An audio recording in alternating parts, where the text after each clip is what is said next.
Better hurry, spark it up with no worries. Harmonious gang with the big bro Yuriy. Hyphy, get lit just like me. Big bossed up, chop it up with Rylee. You better come with it or kick rocks, cause you now tuned in to 10 Talks.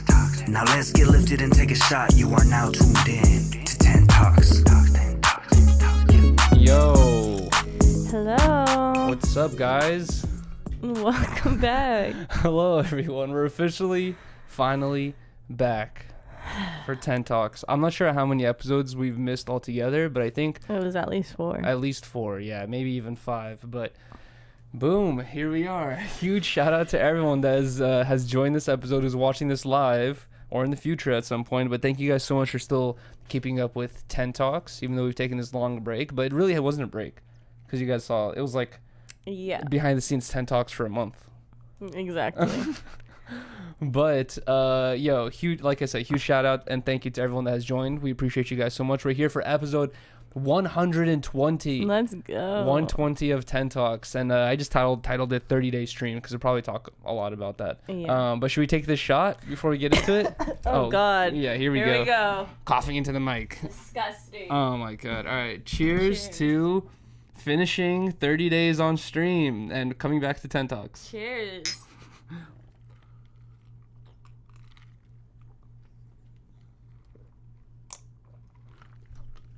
Oh God. Sorry for the awkward drinking silence, but here we are, guys. It feels so weird to do this. I don't know. It's like I know, it feels so awkward. we haven't been off camera, but we've been off like the podcasting thing. Like, I don't know, it feels like more pressure when you do this for some reason than the live stream. Yeah. For me. I think so too, because it's like we have to have a well thought out program pretty much. Exactly. Where it's like the streaming shit is kind of like free for all. Yeah, let me put the chat away because I keep getting distracted by it already. Yeah, that's gonna definitely be too distracting for I this. keep reading it, but either way, yes, guys. So the reason why, for anyone that doesn't, who hasn't really been tapped in like that, the reason why we're just coming back to 10 Talks today is because we just completed the 30-day stream. So you completed it. we did it together. Yeah, but I had breaks. You didn't, so you completed it. I was gonna say is we've been talking about doing this forever. Like, if I go back to our first 24-hour stream, that was like an immediate joke where the chat's saying like, do a month now, do a month. And right. We've always said like, bro, a month? No, like that's crazy. But when we first did the 24-hour stream, we both still had like full-time jobs, so it was like the idea of doing something like that was just ridiculous, so recently both our schedules have been like completely freed up, so we're just like, okay, it kind of makes sense to try to do this shit now, you know what I mean? Like, it was like I've been saying, this is an idea I've had for a long time, but the stars were aligning. We're all just like, okay, right now is like the perfect time to just say fuck it. Like, I'm sorry to everyone for the next month, but I can't do anything but this stream, and I had to say no to a lot of things, but we did it. And I feel accomplished for sure. Yeah. Do you feel accomplished? I feel happy for you because you got to accomplish your goal, but I just personally feel like horrible. Why? I just feel horrible. Why do you feel horrible? Just everything. Oh my, we're 5 minutes into the show. I know. Crying. No, I'm not. Oh God, here we go. Yeah, you are. No, I'm not. I just feel like just embarrassed and. You think I don't feel embarrassed? No. At the end of this, there's a huge negative light on me compared to you. That's not true. There's people in my comment section saying, Rylee should leave you already, blah blah, you're an abuser, blah blah blah, all this shit, whatever. Like, all these people are triggered and shit. Whatever, dude. It's way worse on me. And also, dude, okay, Rylee, okay, if you want to get into this conversation, I'll bring it up, but Rylee wants to, like, hyper-focus saying that, like, she gets the worst of the worst. No, you don't. You don't. Okay. You really don't. Okay. I'm getting messages about my dead sister and shit. It's like, bro, like, you don't, like, don't act like you get the worst of everything. Okay, that's different. You're right. I'm not trying to start it off like that. I'm just saying that I feel like I just feel bad about a bunch of different things that went throughout the whole thing, not just how the chat feels about me or how they're interacting with me. I just feel like embarrassed about like how a lot of the shit went down. That's what I'm saying. That just goes back into the conversation of like what was saying during the stream, which is like just feeling regret that I even had you a part of it, because like now you hate it. I don't hate it. Yeah, you do. No, I don't. Like yeah. I just personally feel like ashamed of myself for like. You're saying you hate the whole experience. You said I just asked you like how do you feel about it, and you're like I hated it. I didn't say I hated it. Would you say I regretted it? Or no, like, I just said I feel embarrassed. Embarrassed. Yeah. About the whole thing. No, not the whole thing. No happy feelings whatsoever. No, there's definitely a lot of peaks throughout the whole experience as well. But I'm just saying personally, I wish I was in a better like spirit. It's not like easy for you. Like it wasn't an easy task for you, and my mood can definitely. And that's up to be you. Annoying. Exactly. So like after we took this little break, it kind of made me reflect and like think about all that kind of stuff, you know? Yeah. Well, now that we got on this like giant negative foot. I'm not trying to be negative. You were. You did. Now we're like the vibe has dropped dramatically. It went from like, hooray, great. we did it, to like, oh, great, here we go. No, I'm sorry. I'm not trying to be negative. I dragged you into this 30-day stream. Next time I'll do it locked in a hotel room by myself. What the fuck? I'm not trying to be negative. I'm sorry, like, to come off as negative. But, no, it is a big goal to accomplish, and I am very proud of you. Thanks. Well, I don't even know what to talk about, like, at this point. I don't know. I feel like we didn't really put any planning into, like, what we're going to talk about during this podcast. But, like, do you have any fucking... What's your worst moments, I guess? What did you hate the most? Definitely probably just, like, the fighting shit was not that great. Mm-hmm. But... we could talk about positive things. I'm not trying to be all negative. I was just trying to say that I feel embarrassed about me personally negatively affecting your stream. That's all I was trying to say. I'm not trying to say it was a horrible thing. It just made, after the thing, I reflected and just was thinking about it a lot. Okay. But let's start with the fucking RV stuff. That's like what started the whole stream, I feel like. And even though it started off on a rough foot, we ended up having a really good time. Yeah, now we look back on it, it's like pretty funny. Exactly, we're like laughing about it now. But for me, like the main thing about the RV is like Toke is like a little bit understanding it now, where like it's like all the technical shit. You know what I mean? Yeah. Like it's like he's doing his $1 a minute right now, and he couldn't get the timer to work on screen, and that's like shit. Like with me, it's like, you know, like that shit stresses me out when I'm like, I want the stream to be fluid, but like there's all this technical stuff going on. Also, we're in this RV that's vibrating and the charger's not working. And we can't figure out the generator, and there's no comfy place to lay down and unwind at all. I only have the option of like the microwave corner or like this like, you know, little the side area where the table was, which was like, you know, constantly in use. It was just so uncomfortable. And it's just like, I don't know, whenever I watch travel vlogs, I brought this example up so many times. Whenever I watch travel vlogs, like I have so much respect for the dudes who can just like do these videos where they're like going to the most like absurd places. They're completely uncomfortable.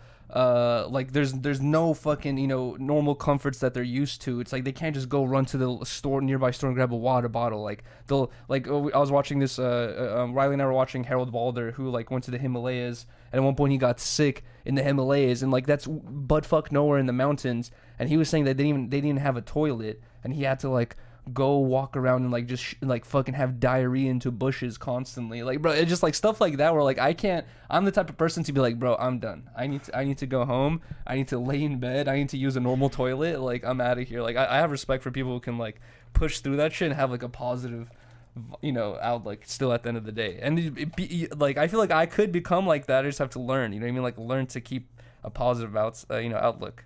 That's why we were lucky we had Allie with us. I know. What are you doing back there? You're so distracted. No, I'm not. I'm listening to you. Okay.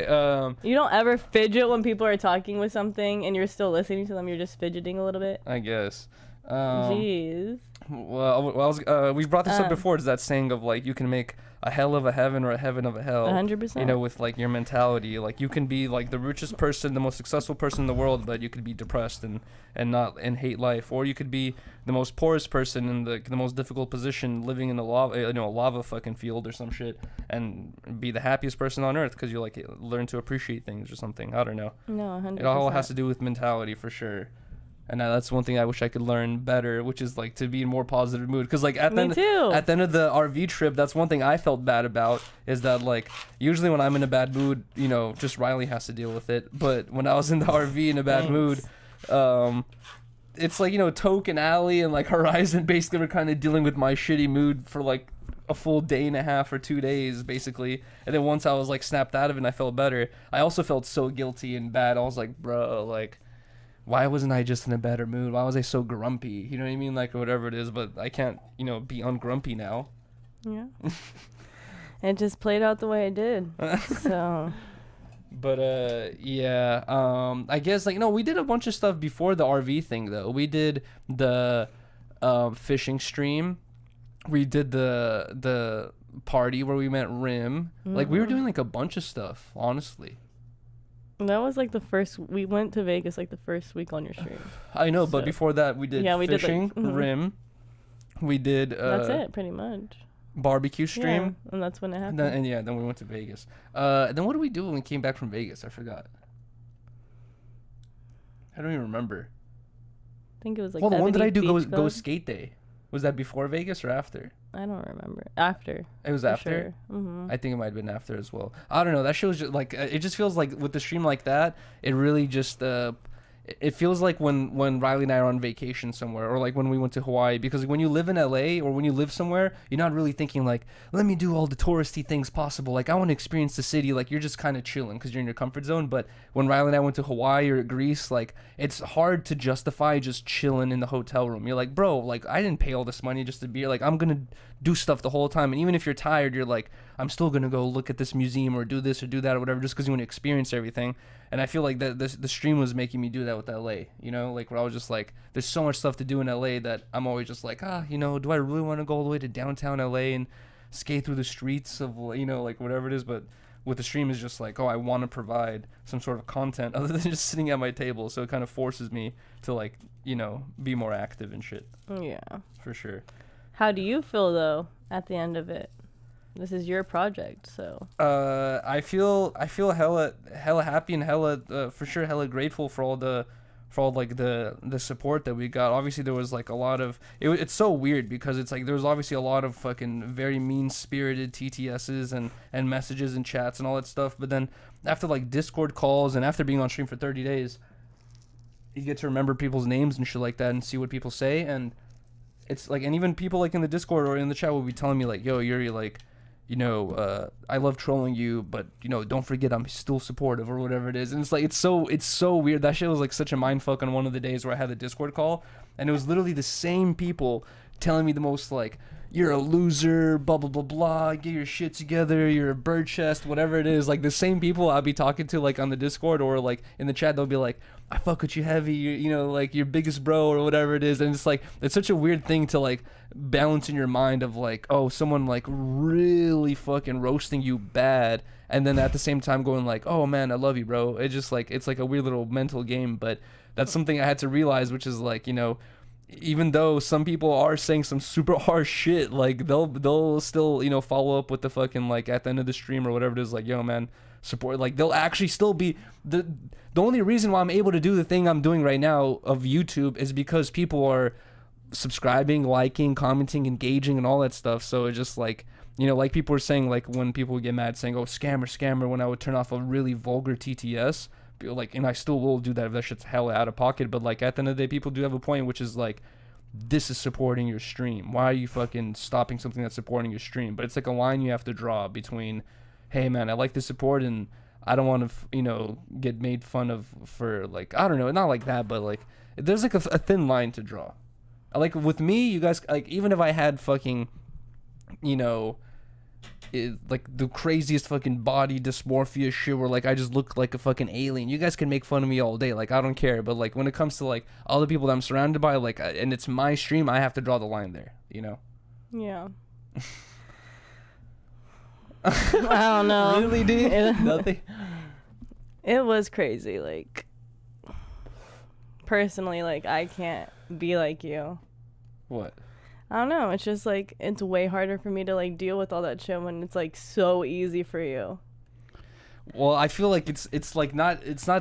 I feel like the shit that you deal with in the stream is not particularly just with the chat. It's like, dude, I've had so many different jobs in my life where not every boss or manager is the nicest person in the world, and sometimes you literally have people like they'll be like, "Yo, dude, pass the scissors." And you grab like something else and they're like, what the fuck, bro? Like I told you pass the scissors, they're right over there, idiot. You know what I mean? Like and shit like then you're like, oh shit. It's like they're just like there's no like fucking around. You know what I mean? Like it's just like, yo, bro, like get your shit together and get out. And like there's no level of like, you know, being a doofus or some shit like that. It's like you literally have to like, and I've had those types of jobs where it's like, and I feel like that's just a part of life where sometimes people just aren't gonna be the nicest, you know? Yeah.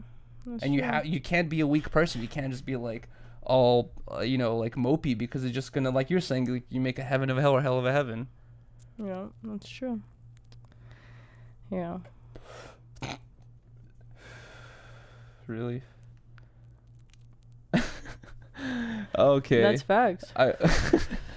You can't be weak. You gotta help me a little bit with some conversation, or else I'm just gonna be ranting the whole time. Well, what were your favorite moments? I think we already answered this question a million times, but like not during this podcast, but during the stream. But like now that we're done, what is like 3 moments you could pinpoint that were like your favorite? 3 of my favorite moments would probably be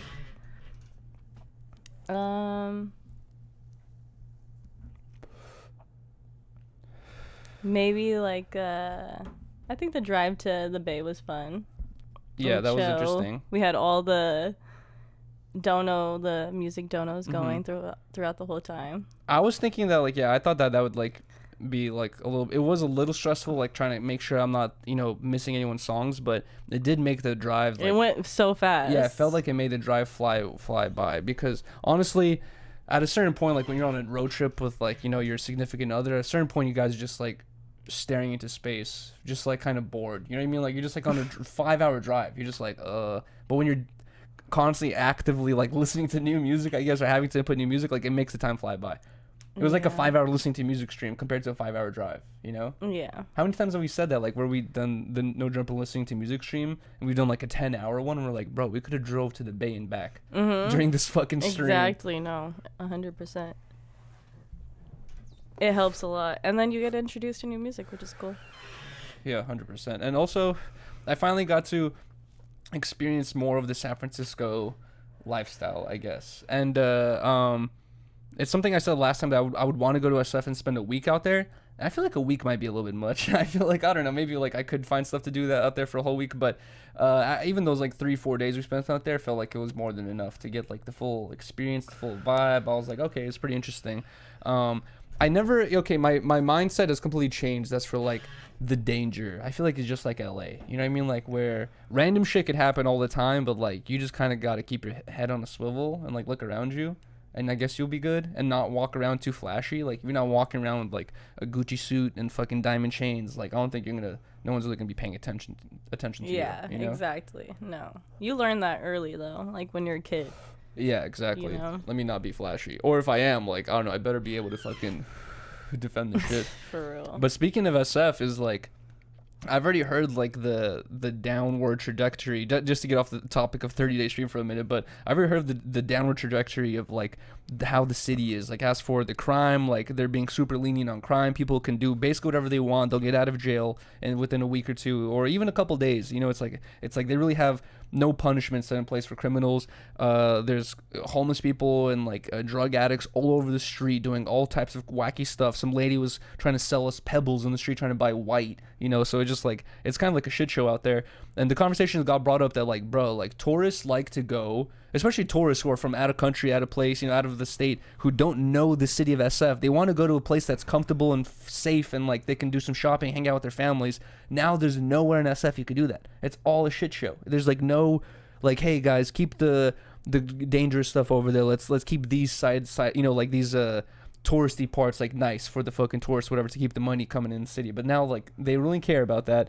And I saw a post today, I showed Rylee that Westfield Mall is closed down, and you said it's like a well-known mall out there. Yeah, it's like one of the bigger malls. When you go like straight to the city, and you want to go to the mall, you're probably thinking like Westfield Mall, you know. And it's a big deal because the videos I saw was like, this mall is like housing many different stores. You like literally like 20 big ass mall. Yeah, like 20 different front stores. I'm sure if you go in the mall there's more, but like 20 different front facing stores all going to close right now because this mall is going away. And the mall's reasoning for leaving San Francisco is because they said decreased level of foot traffic due to fucking, you know what I mean, people just being scared to walk the streets, even go like to the mall and shit like that.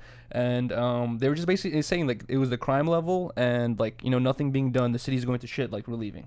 And a bunch of other places, Nordstrom's, Walgreens, I think, like a bunch of other stores have left San Francisco.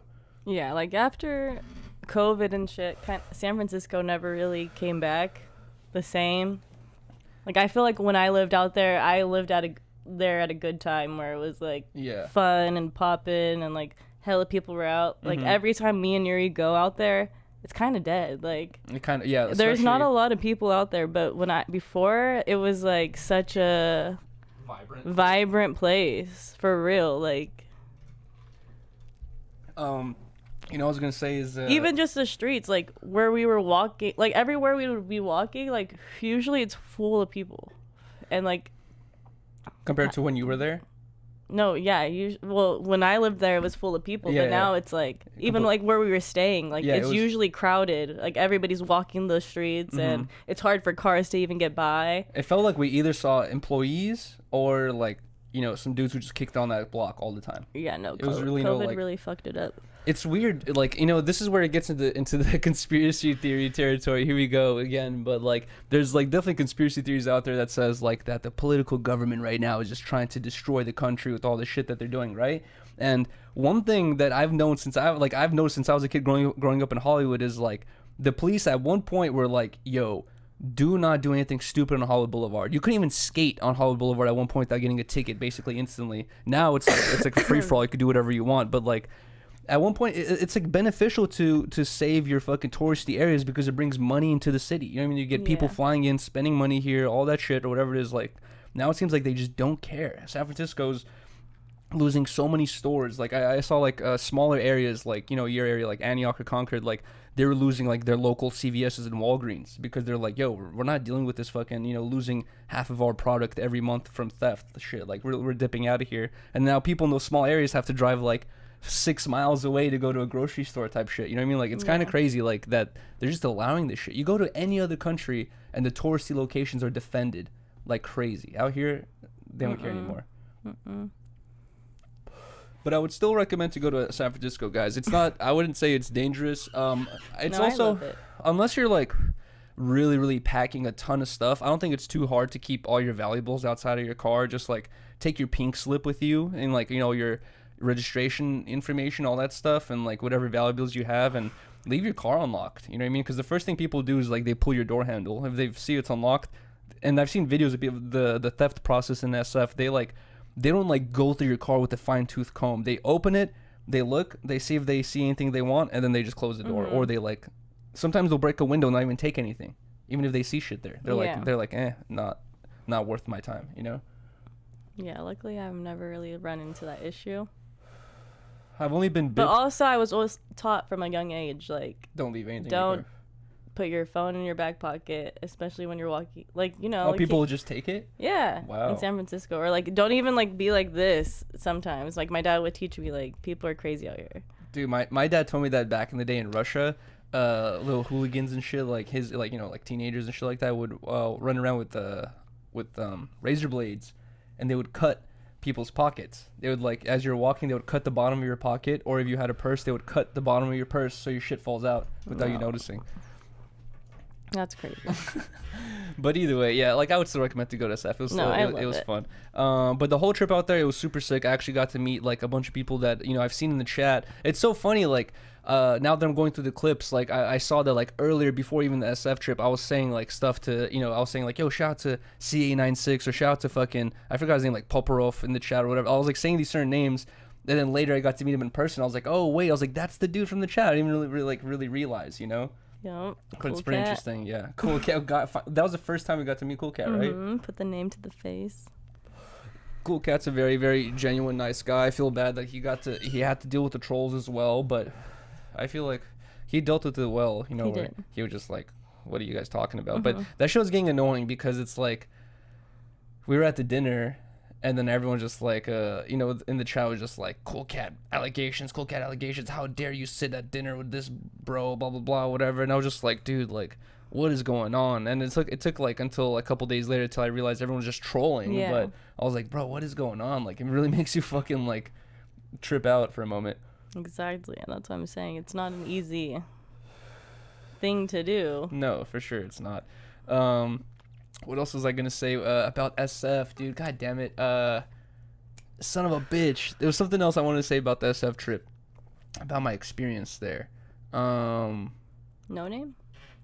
Oh yeah, we got to. Oh yeah, like I'm sure like it feels so weird talking about stuff on Ten Talks, guys, because it feels like almost everyone who's watching this has already seen the shit that happened on stream. But I can't expect everyone to watch every moment on stream. But yeah, there's the dude No Name from the chat who was like a big part of the chat. He was like the top donator for the whole month.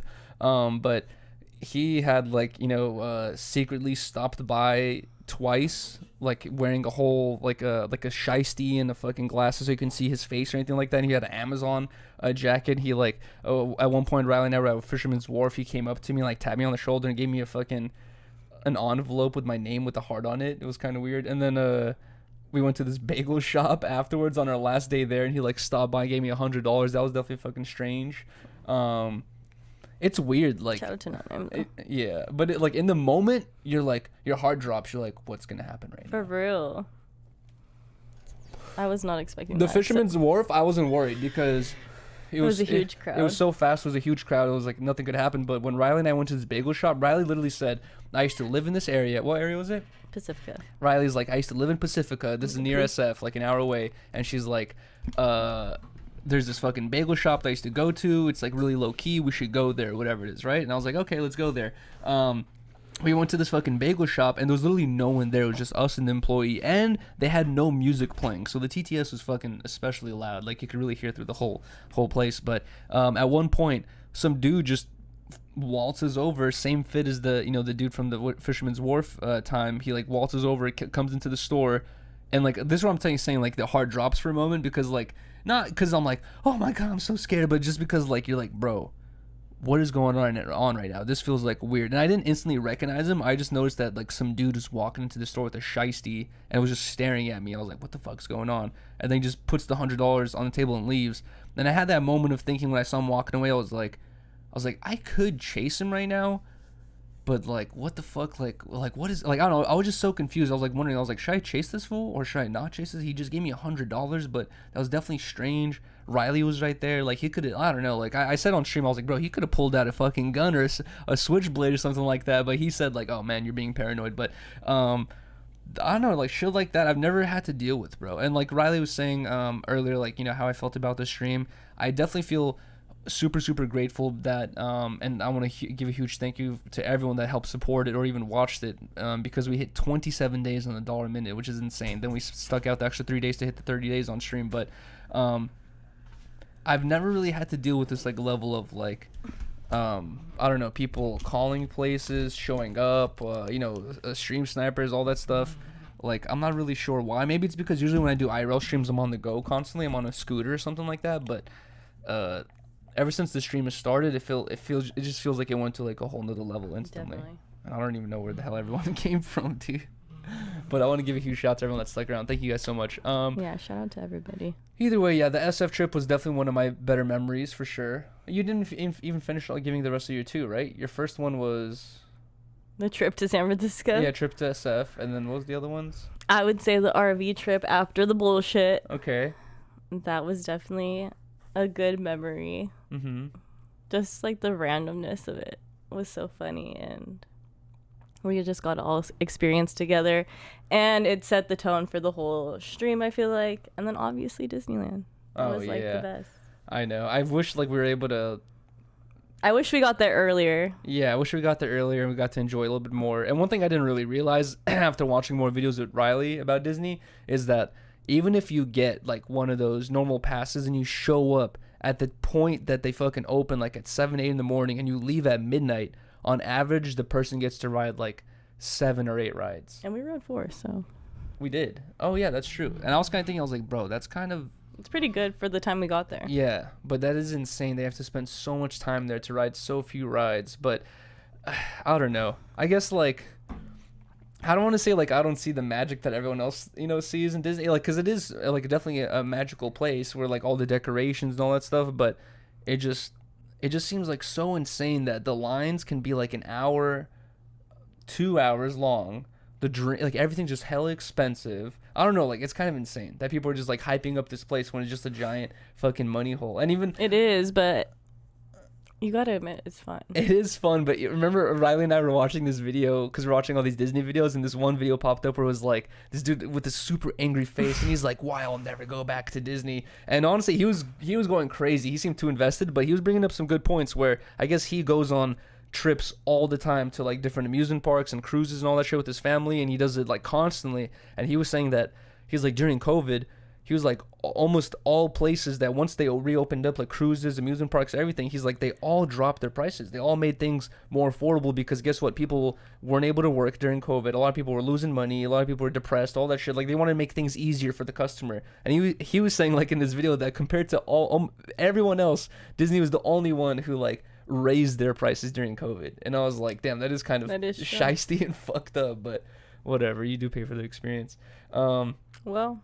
Yeah, at least we did it. We don't have to go back. No, we definitely have to go back off stream. What do you mean no?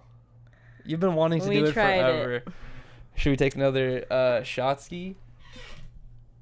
Where's the bottle? I think it's in the fridge. Oh my gosh. You're gonna have to get it. You're closest. But no, we would definitely have to go back. Universal was fun as well. Yeah. And like, dude, I'm not sure if it was caught on stream. We really didn't do shit at Universal though. Yeah, we really didn't. We didn't ride any rides. No. Not a single one, but it was still fun. Yeah, it was so fun. Yeah. I'm not sure how well it was caught on stream, guys, but when we ran into Bryan Arnett and Bryan was like, Rylee went to the bathroom and Bryan's like, yo, why, like, can we just climb this stuff? Like all the like Mario shit? And I was like, yeah, technically, but I was like, I'm sure they're gonna trip out. He's like, let's do it. And honestly, like that's why I realized, like, also, like, it's funny seeing the differences between personalities and people, where with me, I could see myself doing it. At the end of the day, I'm not scared enough to do it. But I could see myself like planning it out a little bit more. I'd be like, yo, I'm about to do this right now. Let's keep a lookout. Okay, there's people right there. Let's wait till they turn around. Then we'll do this. He was just like, yo, Yuri, you want to do it? Okay, here we go. He puts his backpack down and just goes instantly. And I was like, bro, what the fuck? But yeah, he like climbs on top of a tube. And I was literally right behind him, ready to climb on top of the tube too. And I told Rylee this. It was such a weird moment. It was like some video game like moment, like some Grand Theft Auto type thing, where a bunch of cops or all the security guards were like, hey, stop. They ran over, they bolted over like they were about to like tackle us, bro. I really thought like, oh, yo, we're in a lot of trouble. They bolted over, got within like a 3-foot diameter of us, and then just like just like fucking straight went to their phones, and like we're looking around, and I was like, well, I was so confused. I was like, dude, they just went from like 100 to 0 like in 2 seconds. They were just so mad. They got close to us and they were just like, oh yeah, whatever. Okay, they got off the thing. It's fine. I was like, bro, I felt like a video game where, you know, like the fucking enemy sees you, and then you just hide behind a tree for a second, then he just forgets where you are. He's just like, oh yeah, there's no one. I was like, bro, what the fuck? Is. But then I asked one of the dudes, I was like, how many times do you deal with this on a daily basis? He's like, it happens every day. People like are constantly trying. Imagine the kids. Yeah. How many kids are trying to climb that? And they're just getting tackled by these fools. Like, yo, what are you doing? 7-year-old just flying into Bowser's castle. They throw shells at him. What the fuck? No, but it was all in all a wild experience. You have to admit, it was crazy. No, yes, it was definitely crazy. And also, one thing I have to like, you know, I've already kind of understood this, and you know, now we'll get into this conversation a little bit more. But like this past, I've been like working on this YouTube channel like full time basically, for basically about a year now. And fuck, I forgot what the fuck I was gonna say. What were you saying? This experience was crazy. Oh yes, this experience was crazy, and I was gonna say is like one thing I've realized with the streams and just working on this channel full time for the past year, which is like there's no like I feel like people out there sometimes will think that a YouTuber or a streamer has like such a comfy job where they're like, oh, they just get to make content, they just make videos, they're like chilling or whatever it is. Like every single person I've met through Harmonious Hour or whatever it is, like in the content world, like Ricky for example, that dude is traveling constantly, guys. Like there's no chilling for him, you know what I mean? There's no like, oh, going back to the room and like going like, oh man, what a successful cool day. Like every time I go to his Instagram, he's on a plane going somewhere else, doing another video, doing like, and that video has to get edited, posted, all that shit. It's just like, it's like hella work constantly, and like there is really no like thinking, oh yeah, this next month, you know, like I'll just be in LA chilling. Like now I feel like now I'm gonna dive even deeper into the idea of like doing more traveling stuff, because I feel like there's so many content creators in LA, you know what I mean? Like so much stuff has been done in LA. It's hard to be like unique or, you know, Right. in Los Angeles. Like especially, you know, you go to some event or whatever it is, like some pop-up or some shit like that, there's gonna be 3 other YouTubers already doing the same thing, you know, either YouTubing it or streaming it or, you know, making a video. So I feel like and that's why I brought up the idea to you about going to every state for a week and doing a week stream in every state. Oh my God. I'm not saying like we do it continuously, like back to back to back with no breaks, but that would be like an interesting way to experience the whole country, which is like, hey guys, so next week we're going to Montana for a week, and we stream endlessly for a week, or we like do $1 a minute in Montana. I'm not opposed to it, but what about our animals? We give them away. Fuck me. Well, Are we getting an RV? Like, how are we doing this? no, well, we would just like probably get someone to house it, you know, someone who's down to like crash at our crib for. But we're bringing beans. No. Yeah. Hell no. No. That's gonna limit us so, bro. Imagine going all the way to Montana and then or like some. We can't leave for a year without beans. Let me land. Imagine going all the way to Montana or some other state, all the way out there, spending all this money to get out there. You're doing the stream out there. Who knows when the next time we're gonna do a week in Montana, and we try to go to this bar, club, restaurant, whatever it is, and they're like, oh yeah, no dogs. It's like, bro, we're like, we're gonna limit our experience by like half by bringing the dog. We'll talk about it later. Oh my god. Beans will be fine. Like, Gleb will love him. Speaking of Gleb, he never showed up to the thing. I know. Oh yeah, we'll get to that later, I guess. But yeah, so that's definitely been on my mind, which is like doing like week-long streams in different areas. I've been saying going to London for a week, and now that I know that Paulo and Ali are going to be out there like in a month or two, I'm like thinking like, fuck, really feels like we should go do that as well, you know. But that would require me setting up this whole new live view thing, which I'm working on right now, or just waiting on. But either way, what do we do as well? We did the SF trip, and after SF trip, we were thinking about doing San Diego or Big Bear, and none of them basically like worked out, and we just ended up spending the rest of the time in LA, right? And I think after the SF trip is when I was like already like pretty beat. I was like, bro, like, and guys, I've already noticed it when I was like on Toke's stream when we went last night, right, to the bar. What's it called? No, we didn't do that last night. We did that the day before. Was it the day? Friday. What did we do last night?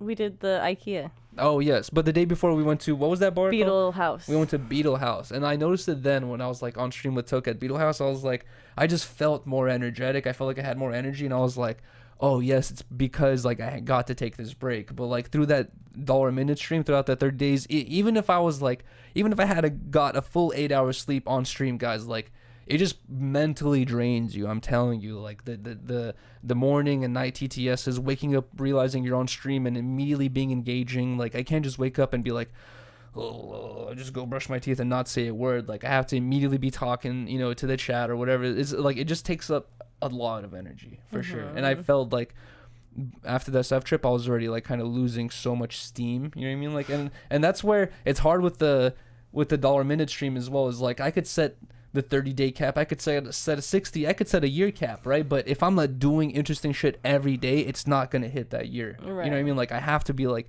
doing shit get it constantly, fun. but I get drained and tired. You know, and I was saying this on stream. I was like, I don't know how Ice felt after his 60 days on stream, and someone told me, I'm not sure if they're trolling or not, but they said that Ice looked dead after 60 days, like he had like no soul in his eyes. And I was like, Yeah, I could that's see how that. I felt. I could see that. And I wasn't even on as long as you, I feel like. Or doing as much as you, obviously. But and I felt like just soulless. It's so It was interesting. so weird. It was such a weird feeling. But then after the week break we had right now, I just feel so much, so rejuvenated. No, facts. Like, I just feel happier. The first well, we'll get to it later, but like the first Chiller. two days I was off stream, I'm already used to having this thought process, but the first time I had it was like more shocking. But I already went through it twice, where the first 2 days I woke up off stream, I thought I was still on stream, and I was like, where's the camera, what's going on? Like, and then I was like, oh, I have to like really mentally remind myself, like, I'm off stream, the camera's in the other room, you're good right now. Like, and it's like I had to do that the first 2 nights. Now I'm like used to it, it's chill. But the first time after, I think it was like the 5-day stream or the 72-hour stream, where like I had to like I woke up one day in the morning, and I really was like, oh my god, there's a camera, like I'm naked right now. Like, what's going on? Then I had to remind myself, like, oh wait, there's no camera, I'm off stream. Yeah, it was definitely like a weird ass feeling. No more Tripolowskis. Should we change it now after that whole month? No. Cheers. That's your brand. Tripolowski. Cheers. Cheers to everyone in the chat right now.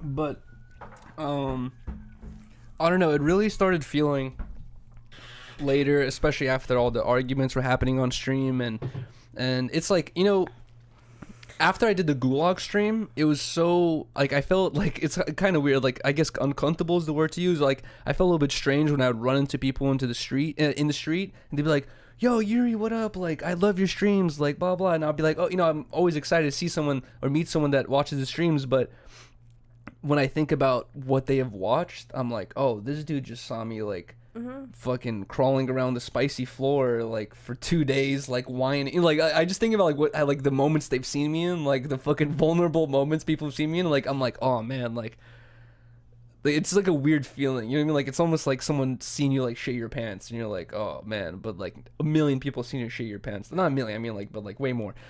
Seen your ass pimples.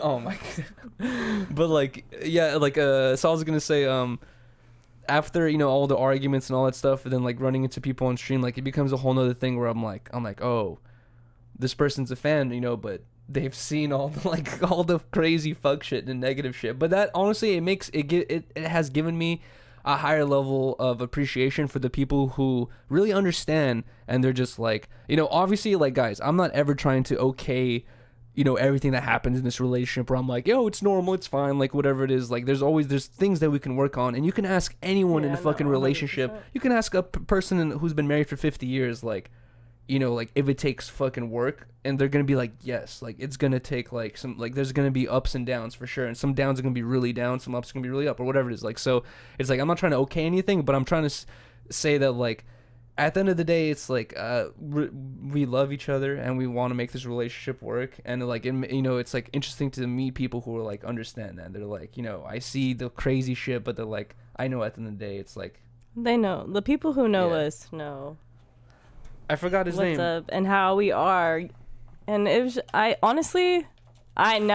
know for a fact that it was just the heat of being on camera, being on the stream. Because now that we're off stream, it's different. It's so different. It's like ridiculously different. Yeah. But it was just like everything was stressful, and it's like I'm not trying to okay everything either, but I'm just like I understand Yeah. how you were being, like, you were very stressed. Like, this is a huge thing for you.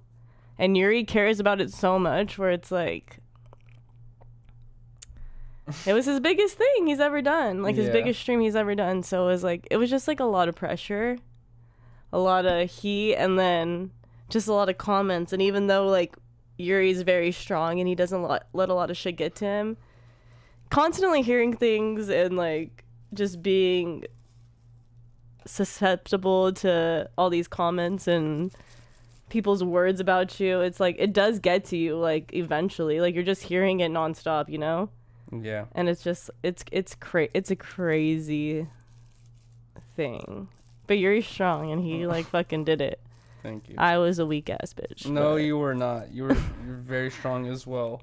And honestly, it's like, you are, babe, because I know so many people I've met in my life that, like, you know, like if they were put in your shoes, like I'm not sure how they would have handled it, you know? Like it'd be a huge crash out type situation. I crashed out a lot, so yeah. I also want to say sorry for like all the unenjoyable moments caused on the stream because of my behavior, my annoying ass, my drunk ass. Like, well, I just want to say a big sorry for that.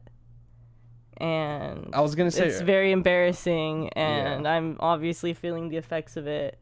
And it's just like something you don't ever want to be proud. Like nobody's proud of that shit. Yeah. So it's like it really like this is what I was gonna say. Like it started feeling like a reality show where there's no break. You know what I mean? Like and especially how you're saying like there's like that stress level of like, you know, I really was, you know, like thinking like this is a big idea, like I really wanted to go well, like I wanted all the technical stuff to go well, all this shit is going on. But the further you get into the stream, like once you're like 15 days or 16 days in, you're like thinking like for me it's like this like guilt thing where I'm like, bro, like people have got us this far, you know what I mean? Like it's like I can't like just like squander this now and like do bullshit. And I'm thinking the same thing too. But also like you're saying like now I'm like I can't deal with this, like this is not good for me. But it's also like, no, like we've already been doing this so long, like we have to finish it no matter what. Like I don't care. But like you're saying, like things are different now that we're off stream, and I've definitely noticed that too, where,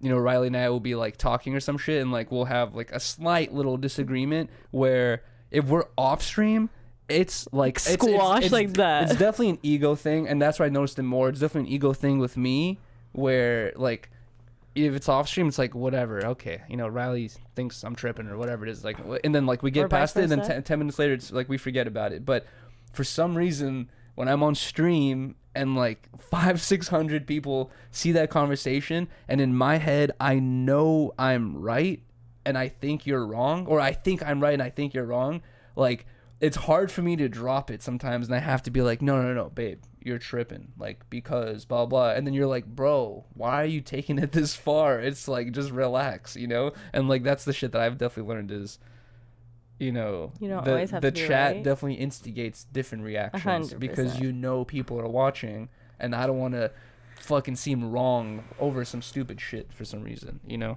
And same with me too. Well, here's my thing. It's like I just grew up in a household where it's like we defend ourselves to the end, like same. no, and yeah, your family is the same way. Like you all have strong personalities where when you guys see injustice, you're gonna defend yourself. Where anybody, like, I don't know how to explain it, but yeah, like just growing up, my family was always like, oh, you think this way? Fuck no. Like, we're gonna like talk this out, because no, I'm not wrong. Like, I have my feelings. Like, my feelings are valid. Exactly. Da da da da da. Mm-hmm.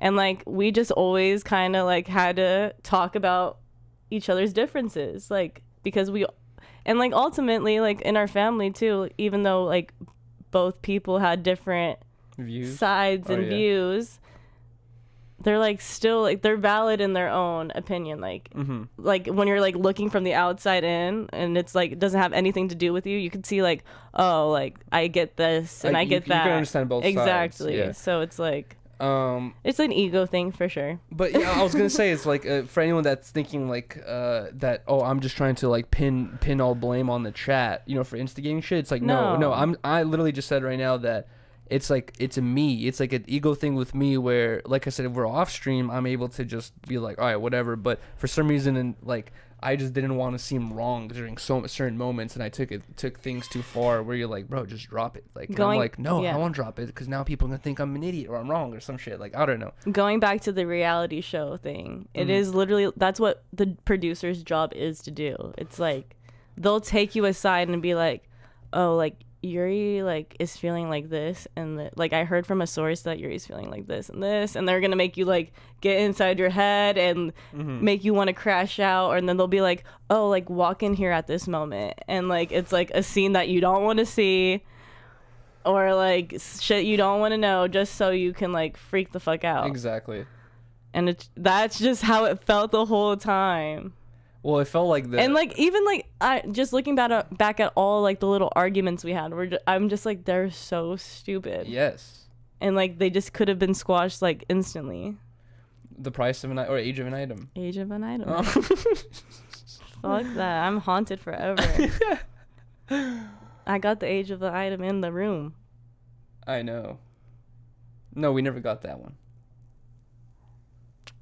Yeah, but we got the other one. Speaking of which, tomorrow's gonna be the last day of the thing. We should try to make it. And get the lighter.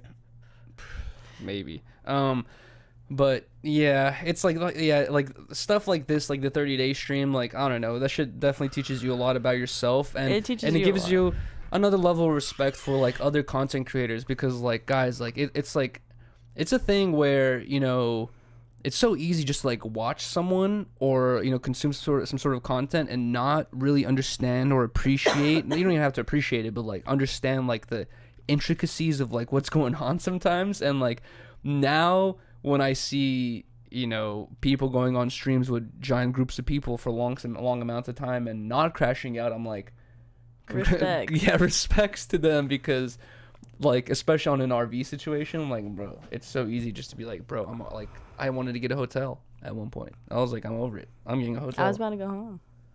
We went to Lake Mead, and I didn't even fucking go to Lake Mead. I know, you didn't even get to touch. You were gonna go home from Vegas? Remember?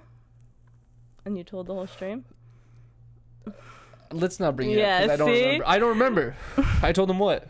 I was about to go home. Oh my god, dude. Okay. Okay. See? Who's being dramatic there? We could laugh about.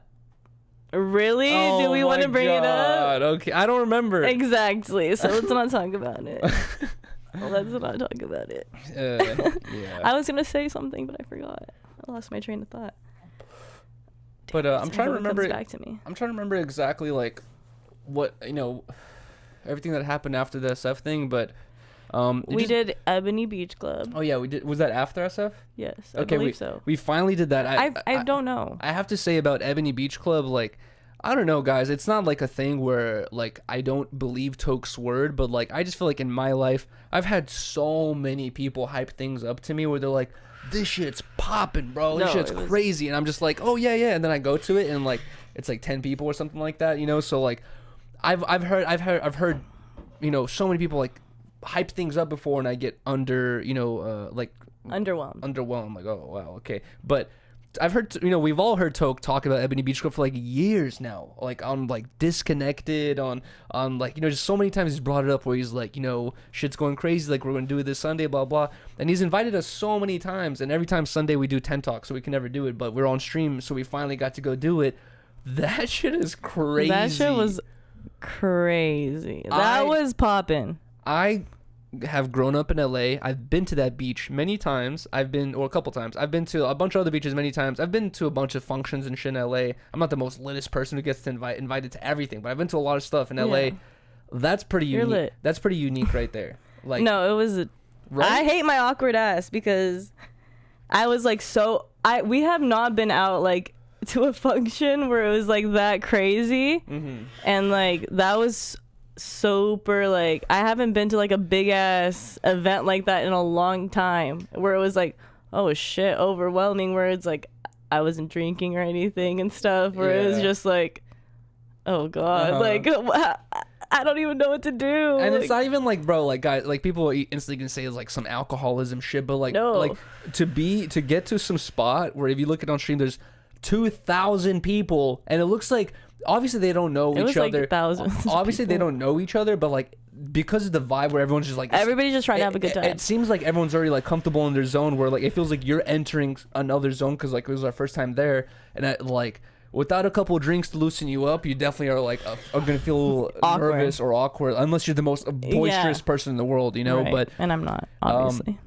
I talked to a couple people out there, and it was surprising that like a couple people were like, "Yo, I'm from out of state. I came here not for this, but I came here and I came to do this thing because I've heard of it." Now, like you realize, like, damn, like people from out of state are hearing about this shit. You know what I mean? Like that shit is so lit. I definitely want to go back and like get an Uber there. Oh yes, it'll be a far Uber, but have fun. I've been to that beach before one time at night,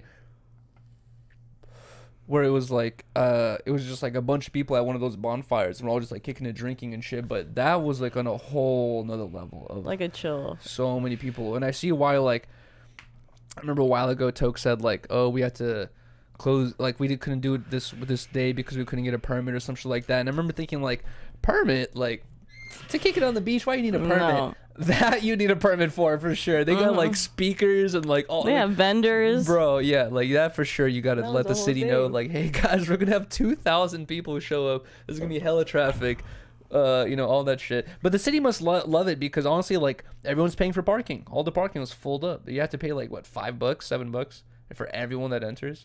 No, that was like, I think it was like 15 or something like that. Half the price of Disney to go to a beach.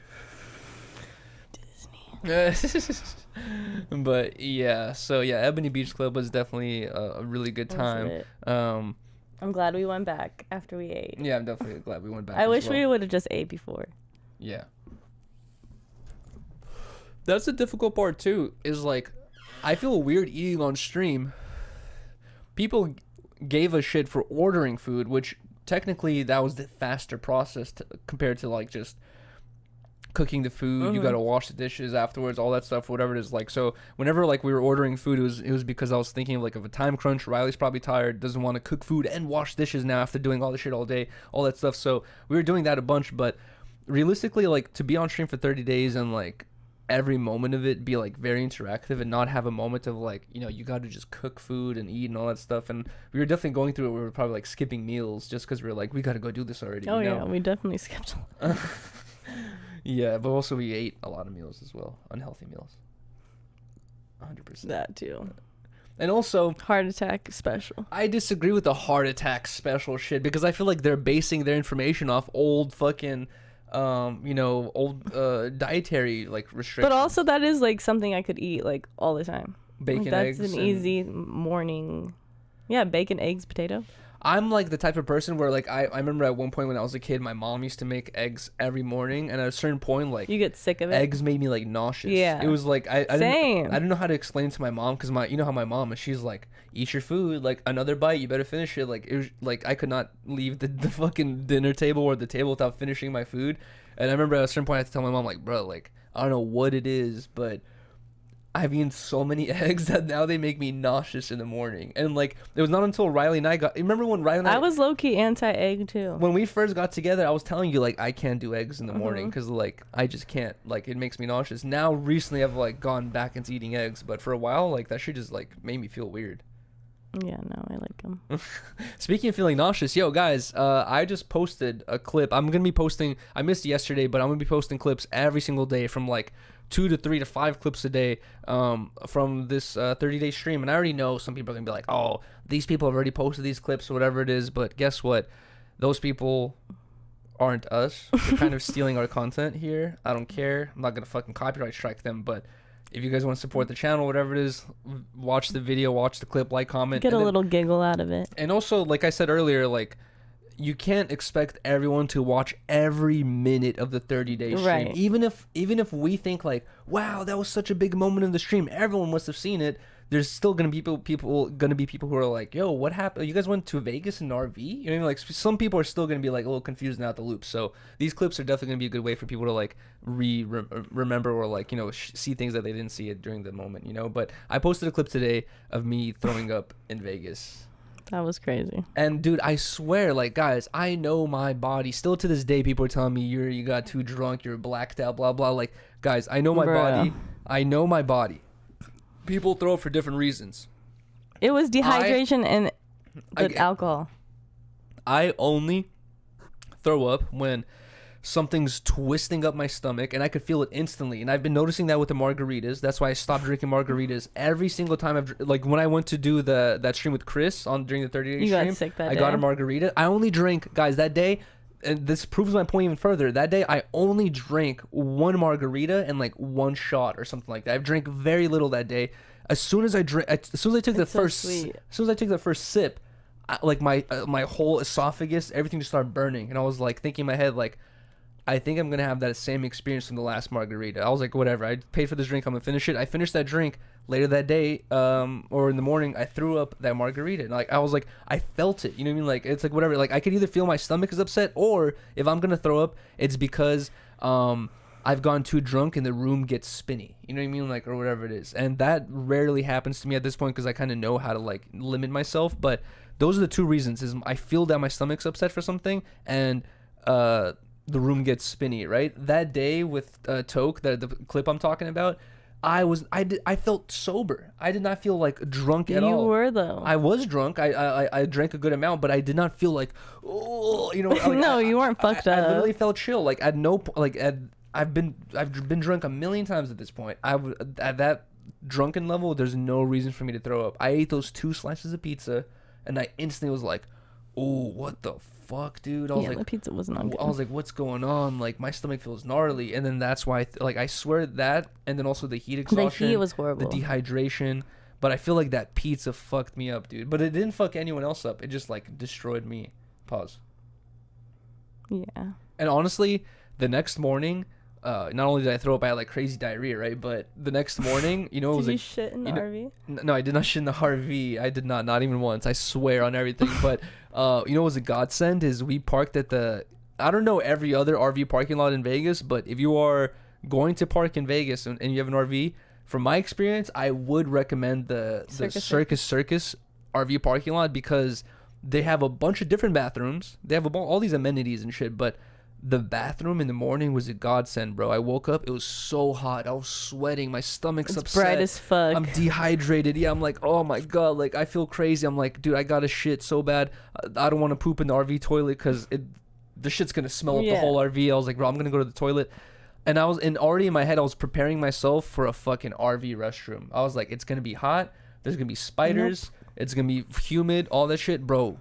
Guys, you walk in. And it's air conditioned. It's cold as fuck. It's cold as fuck. It was too cold in there. After my poop, I was like, I'm a little chilly. I was shivering. After like, I took like a 20-minute shit in there, and like 15 minutes. And after a minute, of like just chilling on my phone pooping, I was like, bro, I'm getting a little chilly in here. But like, you're like, I need the heater. I had to, when I went outside, I was like, oh yes, the heat again, bro. It was like it's hella cold in the bathroom. Everything's clean as fuck. There's a shower, bro. That's like one of the most A1 portable toilet, not portable, but like most A1 public toilet experiences I've ever had. Yeah, no, it was great. They have it like it was hella clean. It did not smell like shit at all. At all, bro. It's hella clean, air conditioned up the wazoo. That shit was perfect. Like in the morning, like when I opened that door, I was like, God's like fucking sparing me right now. God loves me. He's like, oh, you already had a super fucked up night. Let me at least me bless you. Hook it up with the air conditioned clean restroom. I was like, thank you, thank God. I cannot say the same for Lake Mead. That bathroom was hot as hell. Oh yeah, Lake Mead was. Well, you know, actually, bro. It was death. I didn't talk about this because I was still feeling like out of it and grumpy. But bro, you know what happened at Lake Mead is. I like took a shit there, like, okay, TMI here, guys. I'm sorry for all the shit talk. I took a shit there like 3 times, right? First two times actually was funny. First time was with Rylee. It was completely chill. No one's in there. It's not air conditioned, but they do have a shower. It's relatively clean, and it wasn't too bad, right? It's kind of humid in there because it's hot, but they have some open windows, so I just walked in there. It's like shady, so it felt kind of chill, right? So the first time was cool. Second time I walked in there, Toke was pooping. And I didn't like I kind of knew it was him because I saw his sandal, but I didn't want to be like I don't want to be like, yo, Toke.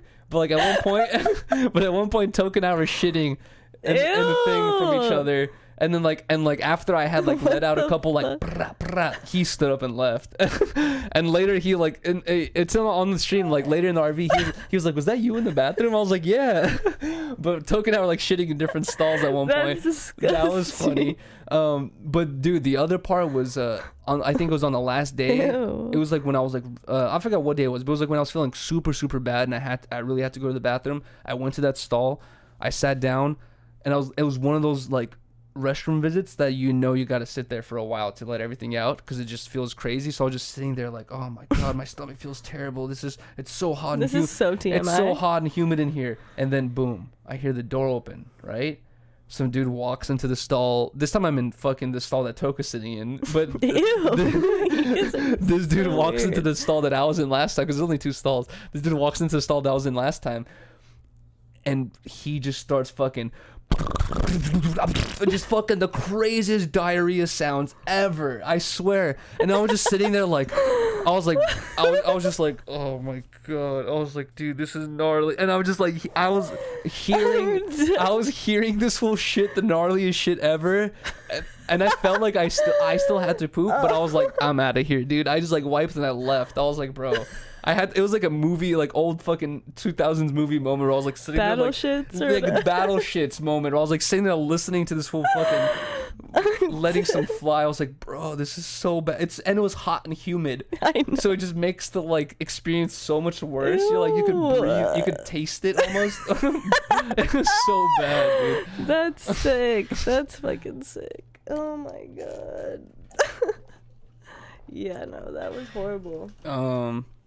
Oh, also reminder, guys.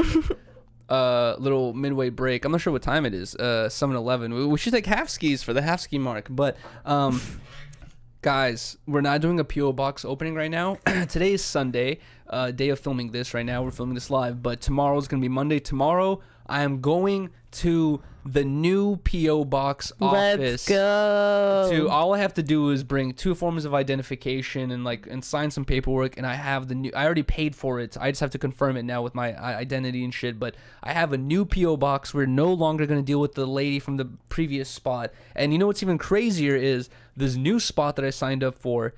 As I was signing up, it already has an option that says add. I forgot how it had it worded, but it was like add names that like things can be potential names. Yeah, potential names that things can be addressed to. I added Riley's name, I added Harmonious Man, I added Tentox, I added all this stuff, and I saved it. And I was like, wow, bro, how easy! How easy was that? You know what's crazy is people are gonna say like I'm tripping or whatever it is, but that lady.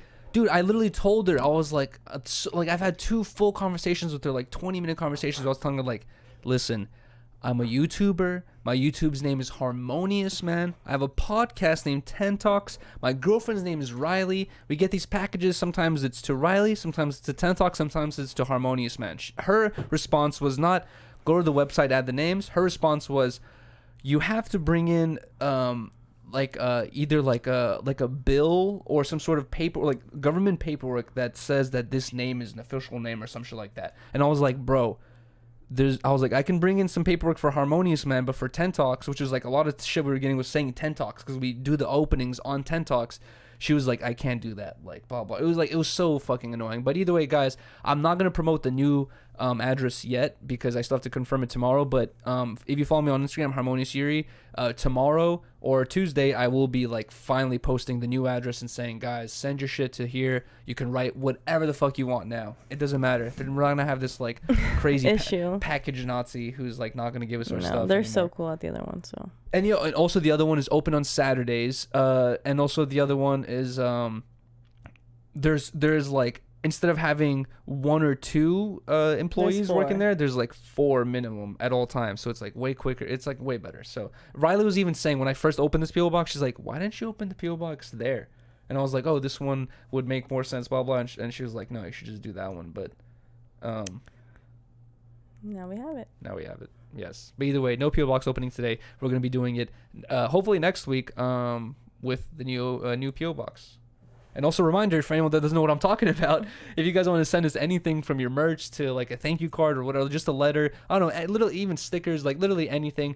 We open up all the packages every Sunday on Tentox in the middle, also, middle the of the show. shirts went out. Oh yes, huge shout out to Rylee. She's been taking care Hopefully of all the people got them. emails and all the packaging and all that stuff and all the shit behind the scenes that comes with the merchandise. But guys, everyone that ordered a Ten Talks tee, your guys' shit just got sent out like I don't know 4 days ago. So hopefully you should have gone by now or should be getting it soon.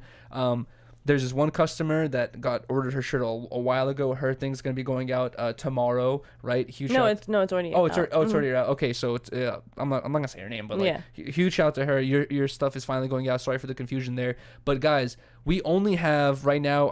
I'm not sure if more have sold at this point, but from last thing I remember, we have like three triple XLs, 2 double XLs, 1 large. No, actually no double XLs. No, actually no. We have There's no more double XLs and no more smalls. smalls. Yeah, no more double XLs, no more smalls. But we have 3 triple XLs. We have 1 double XL, 1 large, 2 mediums, and that's it. And that's it. And so like, if you guys want a Ten Talks tee, this is the last run we're doing of these shirts. Just a little reminder, guys. I said this before, but we wanted to make it available so that people could buy them all the time at any point in the day. But it got too ridiculous. We couldn't keep up with the thing just because of production issues. Like if we were ordering 300 shirts every month, I feel like we'd get like better response, but because we're ordering like not too Such many a small amount. smaller amounts, like I feel like we got left on the back burner a little bit. So I don't want to be an asshole to the customer and not keeping my promise on how long it takes for shit to get there. So we basically ordered one last bunch. Rylee posted them on the website, updated the website. Once these Ten Talks tees sell out, these are going to be the last tees available. And for anyone that says like, oh man, I wasn't able to get the tee, guys, we had the tee available for like a year and a half on the website. Like we've sold a ton of these by now. Huge shout out to everyone who has supported us and purchased a t-shirt. And huge shout out to everyone that has a Ten Talks tee. But yeah, we just have a few left. And once those are done, I don't know why. once those are done, we're not going to sell any more of those. But we are working on a new design now. I'm not sure if it's too late to like work on fucking RV-esque merch because it's already happened, but I want to do the really dude, bruh. Really dude and bruh. Right? Who's gonna wear a really dude shirt? I don't know. We'd have to. Well, let us know in the comment section. We can't make a poll right now, but let us know in the comments if you guys would be down, like what shirt you would want, or if you'd be down for a really dude shirt. But I have other ideas as well. What's funny is Rylee and I were watching this Peter Santinello video recently, and he was doing this thing where it was like interviewing an ex-prostitute. You guys should watch it. It's really good. Made me think very differently about the prostitutes in Vegas, but it's very sad. But that lady kept saying, "Really, dude?" She's like, "Come on, really, dude?" Yeah, I was like, "Oh my god." She kept doing the "really, dude," and I was like, "Oh, like, you don't pay attention to it until like people bring it up, but now that I'm paying attention, so I'm like, oh, I just hear it, Yeah. All right, cheers. That's so funny. I was telling Allie about that yesterday. The Cheers. really dude thing.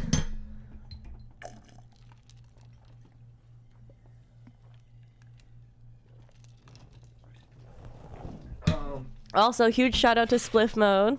They're doing their $1 a minute stream for a week right now. And Yuri and I have been having fun. Yes, some people in the chat might think that I'm going a bit too far because, okay, what I've been doing, guys, for anyone that doesn't know, I'll admit it now, is I didn't even know this. It's honestly it's Toke's fault for reminding me because I've been using my computer normally forever, right?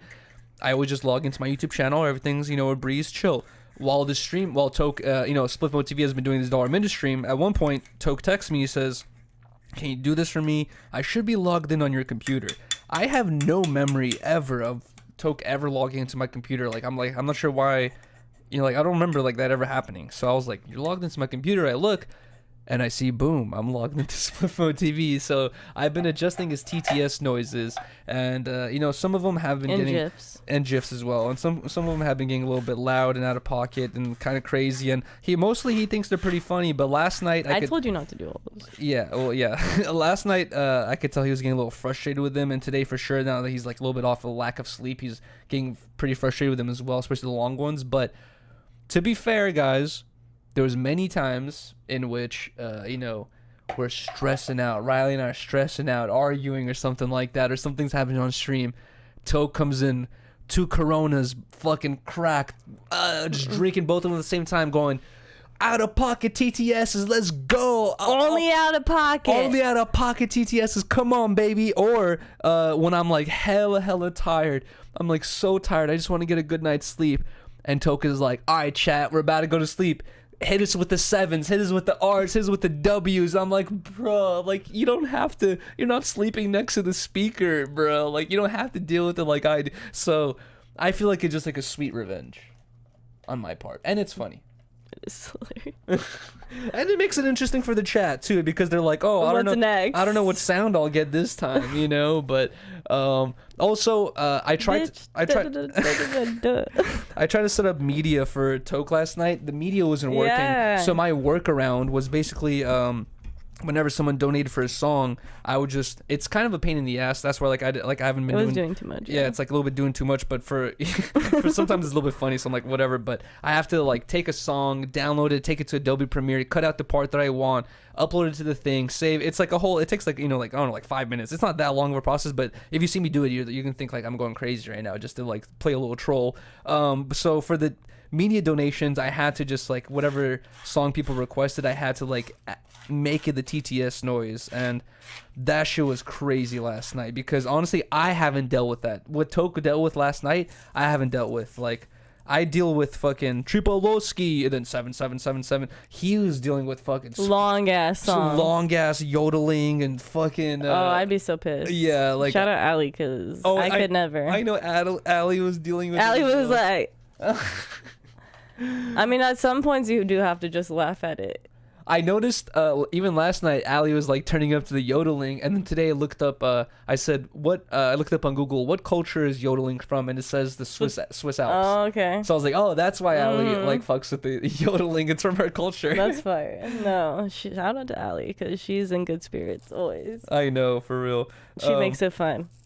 That was so funny too. And then you did the Swiss national anthem. She's like, "This is a Switzerland national anthem." I chose like obviously it's in Swiss, so I don't understand anything it's saying, but I just chose like a random part from the Swiss national anthem last night.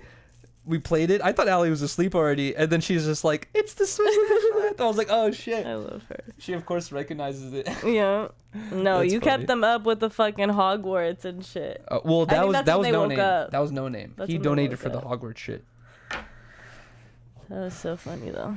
But I'm glad. Honestly, it's like one thing I am glad for is that Toke gets to see. Like, usually I feel like Toke, you know, is at his desktop, so it's like it's pretty easy just to click go live or whatever it is. But like, I'm like, it's kind of entertaining for me to see that like Toke dealing with all the behind the scenes shit of like, you got to keep track of the 12-hour mark, got to change the stream every 12 hours, got to make sure the timer's working, got to make sure that, you know, the TTS is working, like all the, like it's so much stuff like that's going on in the back of your mind, where like I'm saying minimum, like when I'm on stream, like I'm thinking about the GoPro angle. Is the GoPro straight? Okay, GoPro straight. How's the HDMI cord plugged into the GoPro? Is it in all the way? Okay, it's in all the way. Pause. Is the TTS phone? Did I disturb the TTS phone? Because it has to be like on the main screen for it to work. Like if you even touch it a little bit, like it'll go off and not work anymore. So like, is the TTS phone okay? Am I on stream? Am I effing? You know, like it's just like, what's the chat saying? What's going on? A fucking out of pocket TTS is happening right now, and there's a 3-year-old child near me. Let me fucking walk away as quickly as possible. It's just like all the shit that's going on constantly, you know? Yeah, it's a lot. It's overstimulating. But also, you know, what's funny is there's a couple things that we've been wanting to do on stream, but it just, you know, it's the timing has to be perfect for things to be fun sometimes. But we've been wanting to do the Beetle House for like a year, dude. Like this Beetle House, no more, since it's so hard to get reservations. Since we lived at the old apartment for like literally like 2 years, for a long time, like 2.5 years now, guys. We've been wanting to go to this Beetle House thing. Riley's been showing it to me for so long, going like, we should go. And there's been so many times where we wanted to go and there's no reservations available or whatever it is. Like some shit always happens where we can't go. It's not the right timing. But Toke is on stream. Riley brought it up like we should go to the Beetle House. We finally got to go. It was pretty expensive. I'm not gonna lie. I thought it was worth it though. I think it was definitely worth it, especially for a stream. You know, it's like makes the stream more entertaining. But it was not what I expected. Not at all. It was the videos that Riley sent me. It was like hey guys, check out, do you like Beetlejuice? Do you like Tim Burton? Check out this cool Tim Burton themed restaurant. Lucha went. And they didn't show, in the video you showed me, they didn't show the show. They showed the restaurant. Yeah. And it looked like everything was, it was like Disneyland. Everything's decorated to look like a thing or whatever it is. And I thought that was the experience, is like everything's decorated, but it turned into a whole like gothic sus performance. No, Lucha went. He was like the first, like when they first opened it up. I remember that. Opened it up. I think it was during COVID. And he went. I remember that. He got the knife burger. Yeah, it looked like it was outside during that time. It was like outdoors. It was at a different spot. Mm-hmm. That spot that it's at now is different. It used to be. I think it was like a pop-up, and then it was so popular. It used to be down the the boulevard past Highland. Now it's on La Brea. So it's at a different location now. Okay, so that makes sense. But yeah, no, I think it was definitely different. I think it was a little more on brand when it first started, because I think it was like a pop-up event. Maybe you're right. Maybe it was like decorated more. Then they realized like, oh, it's expensive to keep decorating shit. So we're gonna get intricately. Also, they're gonna get sued for oh yeah, potentially copyright shit. You're right. They can't have all those characters from Tim Burton if they're not really a Tim Burton restaurant. No, facts. We'll get back on the 30-day stream, but to talk about that, the whole time we were doing that experience, we got to see some dude make a long balloon, and then he swallowed the whole thing.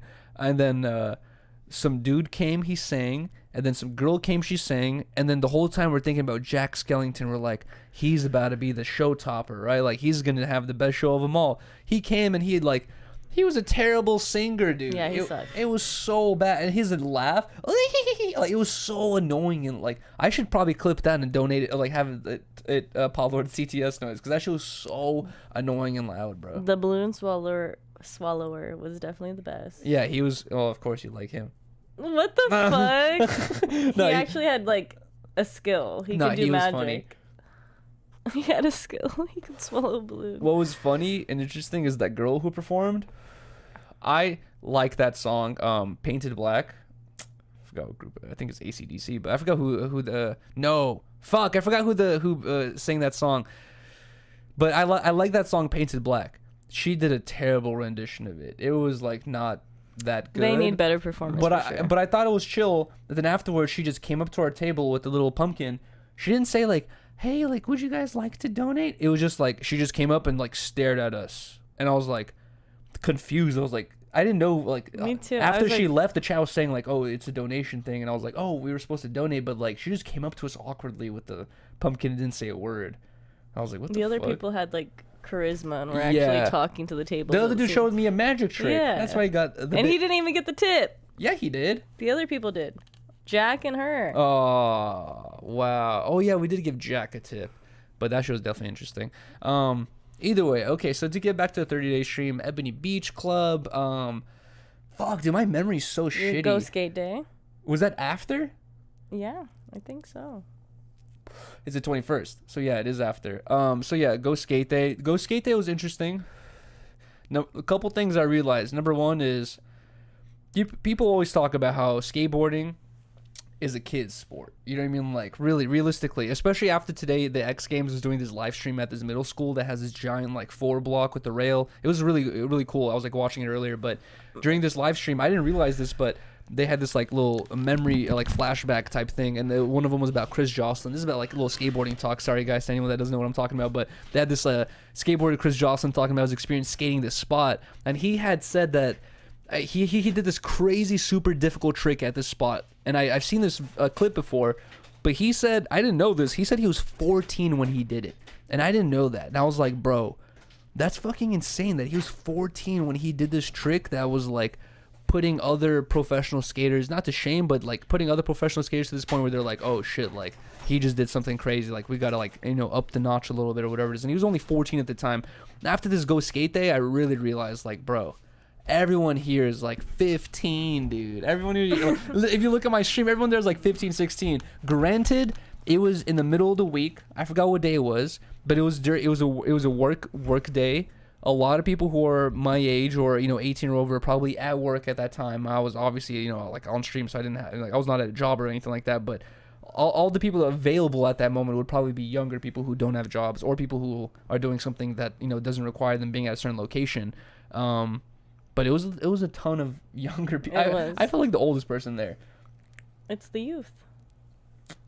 For sure. But I have to say that regardless, that experience was super cool because I've skated through those same streets of downtown LA a million times. I've never had that experience of skating through it with like 2,000 skateboarders, and you could hear it on camera, like the sound of like all the skateboards at once, but to be there in person and to hear literally like 1,000 plus skateboards all at the same time on the same concrete, it was like weird. It was like the weirdest noise. It was like some Sparta so cool. shit, you know, like where you can imagine an old army like all stomping their feet on the floor at the same time. Like it was like something like that where I was like, bro, this is like so intense, you know? It was like such an intense noise and shit. But it was really interesting. Also, during that stream, there was this bridge we were crossing, and the bridge has like two sides going, you know, cars to go one direction, cars to go the other. There's a giant gap in between the bridge where the gap like if you were to look down, it's like a 50 to 60 foot drop. If you were to fall that, you'd be lucky to survive. And in between this gap, there's like these like two platforms in which there's a lot of space. You could stand on them, skate on them, or do whatever you want. As I was skating, at one point, I see this one skateboarder. If I could see myself doing a kickflip on that platform. It's wide enough. But if I were to do it, I would go on the platform, like take a breath, like fill my board out, like look around, give it a little moment of like, you know, like figuring shit out, and then try it. Dude, I saw this guy from the corner of my eye jump off his board, hop the gate, get on this platform, and just try kickflip. He like almost landed primo and started fucking falling backwards. And right behind, I showed you the clip. Right behind him was that giant drop, and I was like, in my head, I was like, bro, no, I don't want to watch this. I was like, this dude's about to die, and he like caught himself, and I was like, bro, like that would have been so bad if he fucking had died, like, or like fell, you know, like he for sure would have, if he like survived that, he would be lucky for sure. That was crazy. But the end of the Go Skate Day, we went to this place called the Library Gap in downtown Los Angeles. There's a giant library, guys. I've been to this library also many times. As soon as you walk through there with a skateboard, a security guard is following you, and he's like, bro, no skating, don't you dare put the board down. If you do sneak around him and like get a couple tricks in, you only have like 5 minutes to get some tricks in before you get kicked out. There was so many of us that the security was like, whatever, and there was literally like cops surrounding us, and they just did not even fucking care. They're like, there's nothing you can, what am I gonna do, arrest 1,000 people right now? It's like, so just let it go. That skate session we got at that Library Gap, I got to film a good amount of tricks. Dude, that's pretty unique in itself, because you get kicked out there very, very quickly. So like the fact that we came with so many people made it possible.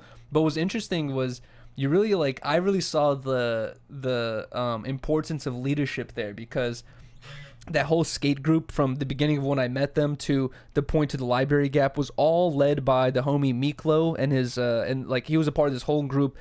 He was just one of the sponsors. Shout out to Blood In, Blood Out Skateboards. He was like one of the sponsors. I think Scumbags was working with them as well. And it was like all these different sponsors that were working to like make this event happen.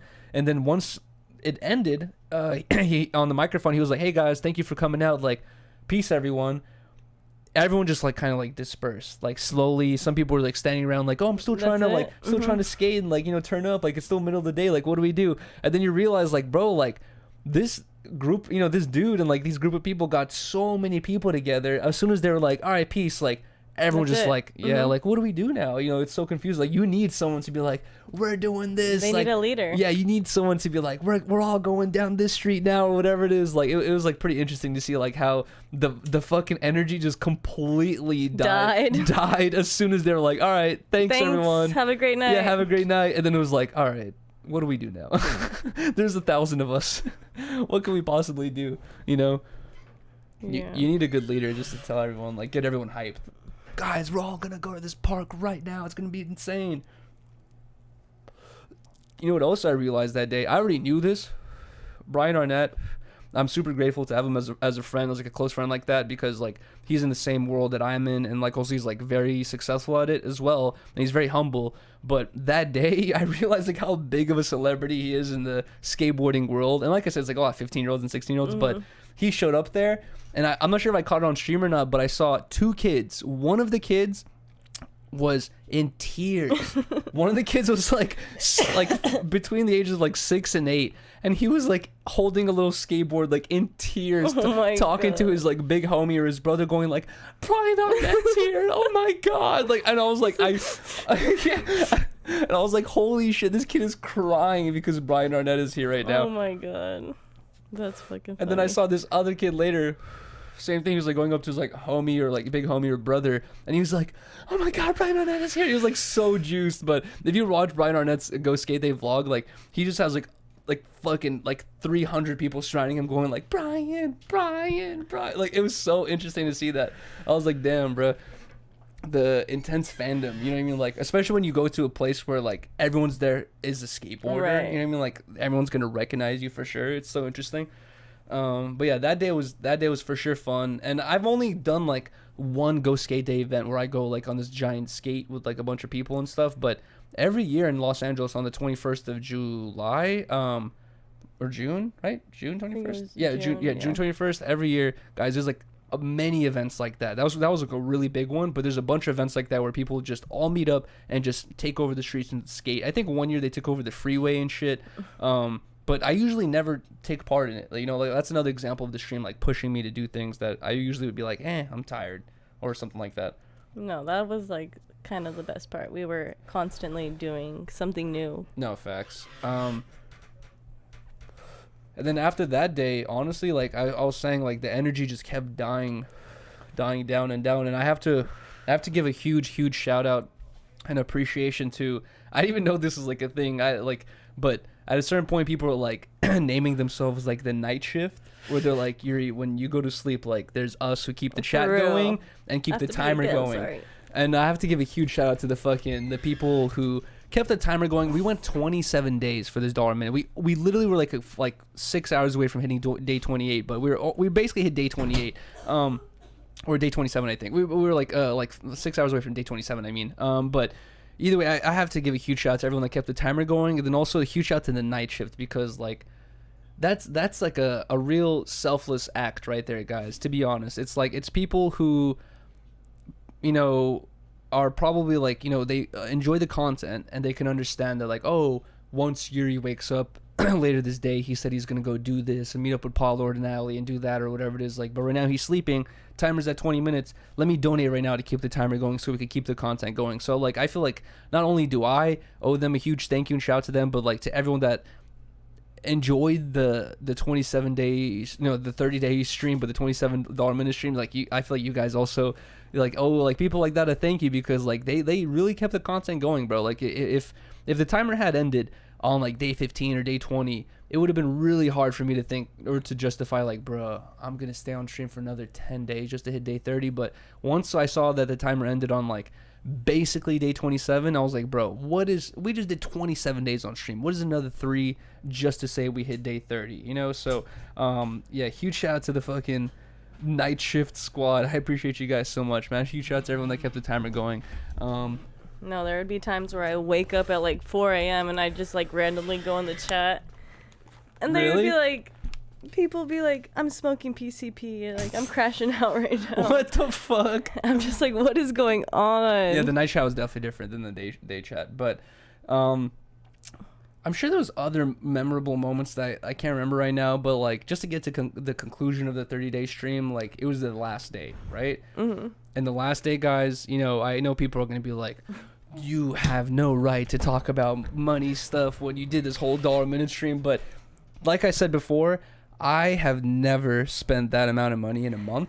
It for sure. I thought I was over exaggerating when I said around 10K. I haven't gone through the finances yet, but like it for sure is around that number of how much money we've spent throughout that whole stream just to do stuff. You know what I mean? Like, and that last day, we had originally had this Airbnb plan. Rylee showed me the first Airbnb. It was like, yes. It was so nice, dude. It had like this nice pool, nice interior area, and I was just thinking like, this is gonna be such a cool vibe for everyone to come kick it on the last day and chill. Us. Yeah, exactly. We're gonna stream half of it, and the other half will be kicking it and all that stuff. We had all these Airbnb issues, and it was so weird. Where like the lady who owned the house was saying, it's fine, you guys are okay. We told her I'm a streamer, we're capping a 30-day stream, we're gonna have friends over, we're gonna barbecue, we're gonna chill. She's like, sounds fun. Yeah, she's like, sounds fun, it's all good. she was okaying it. Airbnb said it's not okay because basically because it was too short notice and we're in the same area. Airbnb is very suspicious when you get something in the same area and it's short notice. They really do not want to do any party associated shit. And basically what we were doing is technically a party, but the people I'm inviting, it was not like a big thing where it's like 300 people are about to show up. But also the people we're inviting, we trust every single one of them. Exactly. Not to fucking break a vase or put a light shade on their head and be like, oh, you know, like it's like we expect and trust everyone to be like, you know, not fuck shit up or whatever it is that everyone we're inviting. So the Airbnb, dude, and then the first place failed. Rylee found the second spot. It was even that doper. Was the same price. It was like a fucking castle with a mini golf course, and we're gonna be there for 2 days too. And a pool. It was so cool, dude. And like that shit didn't work out, so we're like, all right, we're gonna get this hotel, right?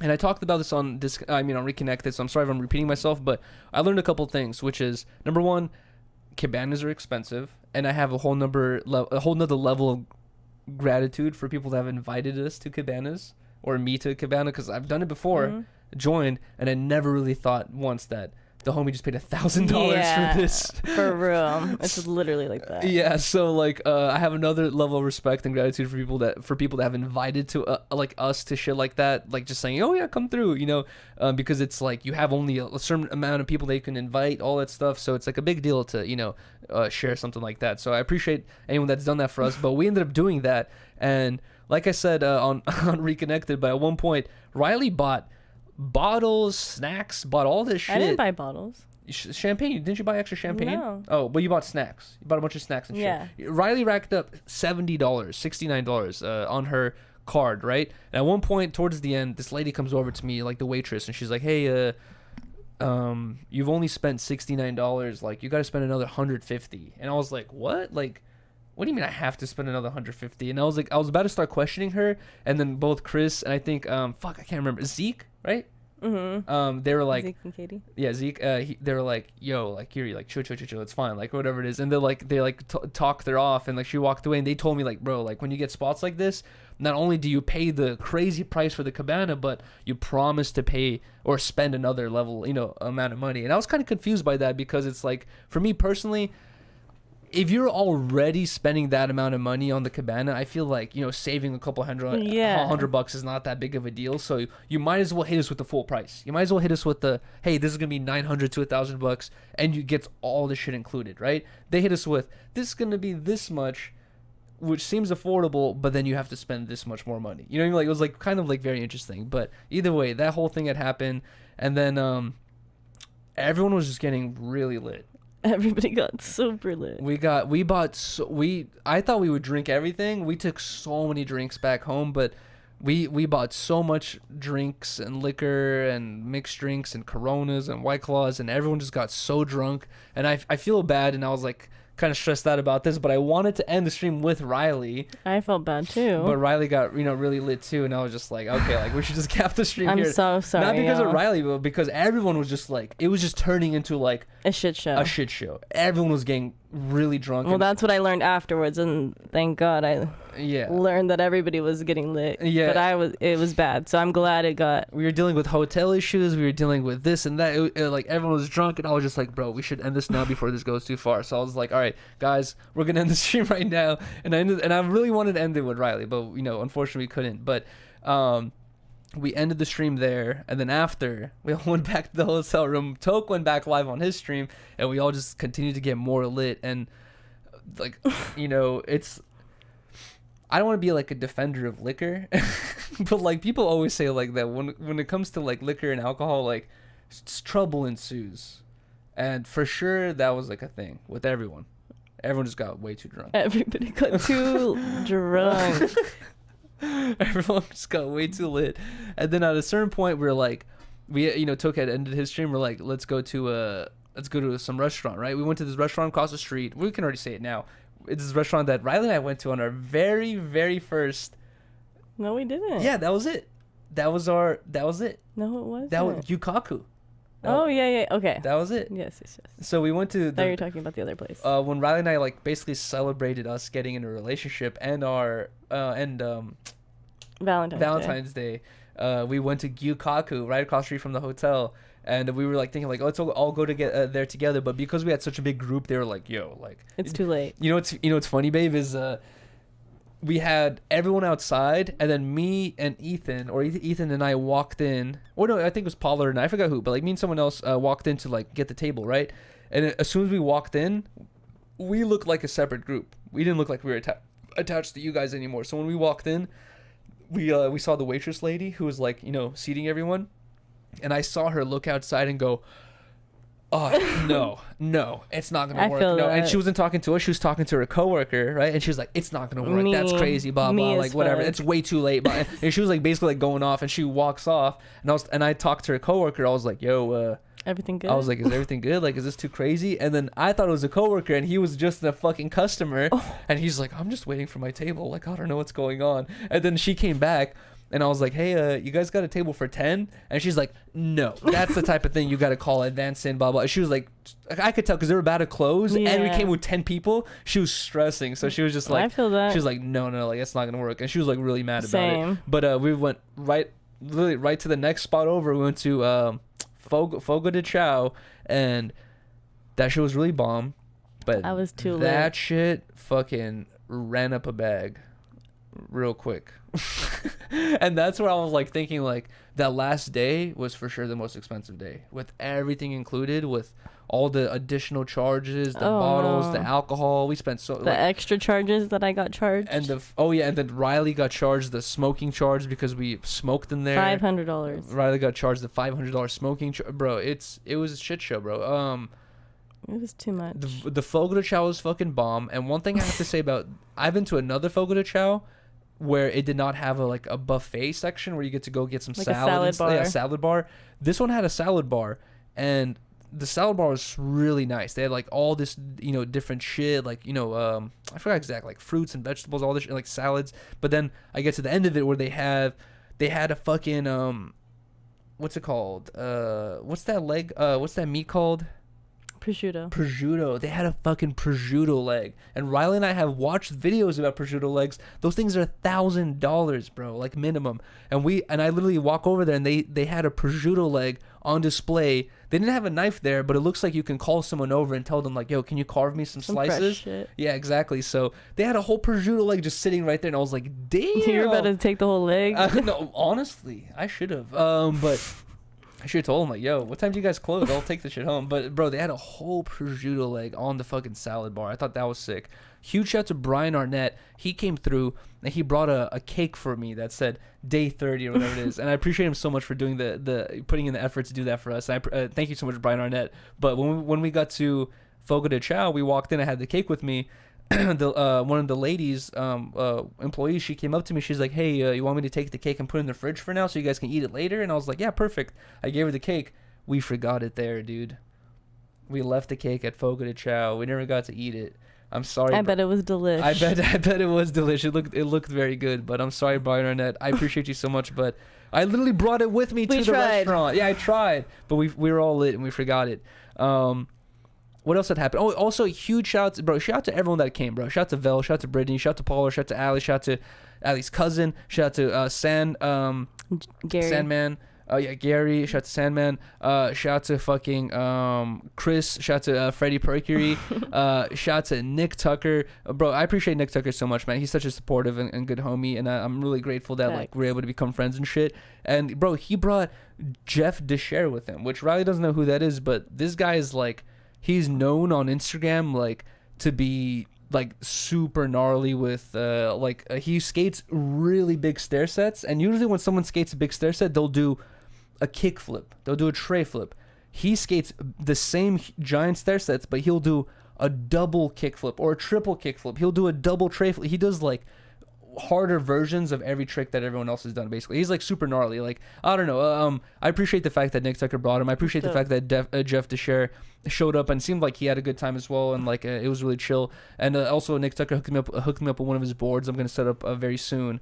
And also shout out Ethan and Giselle. Yeah, shout out to Ethan and Giselle for coming through as well. Ethan had to drive all the way from Santa Barbara, bro, and I really appreciate him for that as well. That's a fucking far ass drive. But shout out to fucking Ethan. Shout out to everyone that came. It was a really good time. It was fun. Yeah, it was a fun time at the end of the day. And also, at one point, you know, everyone starts going home. Freddie Mercury ended up hitting it off with the bartender at the pool area, and apparently Pollard was the wingman. Pollard said he's like, oh man, I wish it happened on stream, but Pollard said that he wingmanned Freddie Mercury to start talking to the bartender at the pool area. And then later, Freddie Mercury came up to me. He's like, bro, you won't be mad like if I go on a date with the bartenders from the pool area? I'm like, no, it's dude, even better. Yeah, I'm like, that's hilarious. I'm like, go for it, bro. So shout out to Freddie Mercury. Like, he literally asked me, he's like, bro, like, is it chill? Like, if I do this, like, I don't want to leave like your events or whatever. I was like, bro, like, let's go for it, man. You know, he's like a single dude. So Freddie Mercury ended up going on a sushi date with the bartender, from the pool area. Bro, he's a legend. And then basically everyone ended up like dipping home at the end of the night, and at the very end of the night, it was me, Rylee, Brittany, Ethan, and Giselle, and Vel, and Vel, and we're all chilling, just like drinking, smoking, talking about stuff, and talking about life, and it was like super cool. It was so fun. Yeah, it was super fun. It was really fun. Nice. We'd all chill together probably for like an additional like 2 hours, 2-3 hours, but halfway through that chilling, Vel like lays down like this and just starts like fucking snoring. He just like knocks and out, I love Brittany so much. She's like, that's fine, like, let's just keep talking because we're having a good time. Because I feel her. Vel knocked the fuck out at a certain point. It was so funny. I love it. It was so funny. But no, it was a good time. I loved, the way we ended it off was fun. But that night in the hotel room was the first night I got to go to sleep off stream. It was so weird. Yeah, it was weird, but it was comfy. It was nice. It's the same. Rylee and I, every time we stay at a hotel room, we always say the same thing, especially after we stayed at the Cosmopolitan. Oh, the Cosmo was the Shout best. out to $47, but every time we stay at a nice hotel room, we're like, bro, we need these pillows and comforters. Like, even though people will say they're gross and you shine a black light on it, it'll have cum on it or whatever it is, but bro, those pillows and those comforters are so bomb, bro. And I was just like sleeping there so comfy that night. I was dying. Oh yeah, Rylee for sure was super sick and shit. But but it was so comfy. Next morning we wake up and I remember Freddie Mercury was telling me, he's like, bro, like, do a late checkout. They'll do like 1-2 p.m. You'll be chill. No, I did it. Rylee tried to do late checkout. They did it, but the latest was noon. And you know, after that, thank God we did it though. After that whole day of fucking debauchery and drinking and waking up hungover and all that stuff, like, I just woke up at like 10:30, 11 and got to clean. We gotta clean it. We had to clean the whole hotel room, and I was shocked by how much drinks were left over. We had so bad. I was like, what were we doing? I know. I thought we drank everything, but like, we had so many Coronas and White Claws. We still have White Claws in the fridge from that night. To this day, because we're not, you know, we don't fucking chug them like we did that day, but they're still sitting in the fridge. We had the Casamigos bottle. We finished that. Bro, there's so much alcohol left over. It was insane. It was bad. And then there was the whole Tito's handle was gone though. That was like how I knew everybody got fucked up because the whole bottle was gone. Tito's handle is gone. The champagne was gone. We had to clean a bunch. We literally had this like giant garbage bag that was full of drinks that we had to like stuff into Riley's car, and then we finally headed home. And then it was Yuri's mom's birthday. To celebrate. Oh yeah, we went home, cleaned up real quick, showered, and then we went to my mom's birthday. Happy birthday to my mom. Yes, we love you so much. And honestly, his sister was like, you guys look hella hungover. I was like, we are. Oh yeah. We are. I've gone through this like transitionary period where at a certain point, like on my Instagram, I was like posting pictures of my, my nieces and like my family members and like, saying happy birthday to all these people, all that stuff. But like, it's guys, too much. After, like what I've learned this past month, it's like, it feels weird to do it. And I've already kind of slowly fell into it, but like, I'm like not posting any like happy birthday to my mom or dad or sisters like on my personal Instagram anymore. Like, it's like weird to do it because like my Instagram is like very personal. It's like, influenced my life, but I'm not gonna be like tagging people or like shit like that anymore, for sure. Yeah, it's weird. It gets so out of hand. Even real quick. My sister Brittany, like, she doesn't have any Instagram or any like social media at all. Like she lives her whole And, like, life offline. are you gonna shame her when it's your birthday No, and she's exactly. not making an Instagram to write happy birthday, Rylee? Exactly. It's like you don't care because And it's like it's not, yeah, and I know she doesn't want that. And sometimes I feel like weird posting my niece because I know Brittany's not online like that. yeah. And I'm just like, is it like kind of crossing a thing? If I have or a not? But I friend, know she doesn't care. But it's just like I know Exactly. she doesn't want her shit out there. So if I have a friend who's like also in the social media world or the influencer world or something like that, it's their birthday, I'll post some shit like that saying happy birthday to them. You know, Paulo, it's his birthday, I'll probably post something like that. But like I don't know, the closer to home it gets, like the further like where I'm like I'm just not gonna post that stuff anymore. No, yeah. After this 30-day stream, it's like no, you got to keep everything a little more private, Yeah, tighter. for sure. But yeah, I know we didn't cover everything here, but we covered a lot. we covered a I'm lot. trying to for think sure. what else happened. As for like it's like this is something that I remember Ice told me a while ago, where when I like met up with him in Texas and shit, and we were like talking about streams and shit, and he was telling me about how like you know, the IRL streams are like what people love the most. It's like the Yeah. most engaging, it's the most fun, all that stuff. It's like really like, you know, like the best like content that I Yeah. enjoy as well. Like a lot of people enjoy is IRL type content, but like it or not, you know what I mean, like the real life comes into play, and like that IRL content is the most expensive content to produce. And you know, for all the people out there saying like Yuri's a millionaire, he gets to retire or some shit like that, he's made all this money No. or whatever it is, it's like, dude, like one thing for sure that I've 100% realized is yeah, dude, like, you know, it's really easy to take it for granted, or like just I was taking it for granted where I wasn't really thinking about it, where the chat was saying, you know, go to Blasie's house, or like I would think about, let me do this or do that, and I would want to,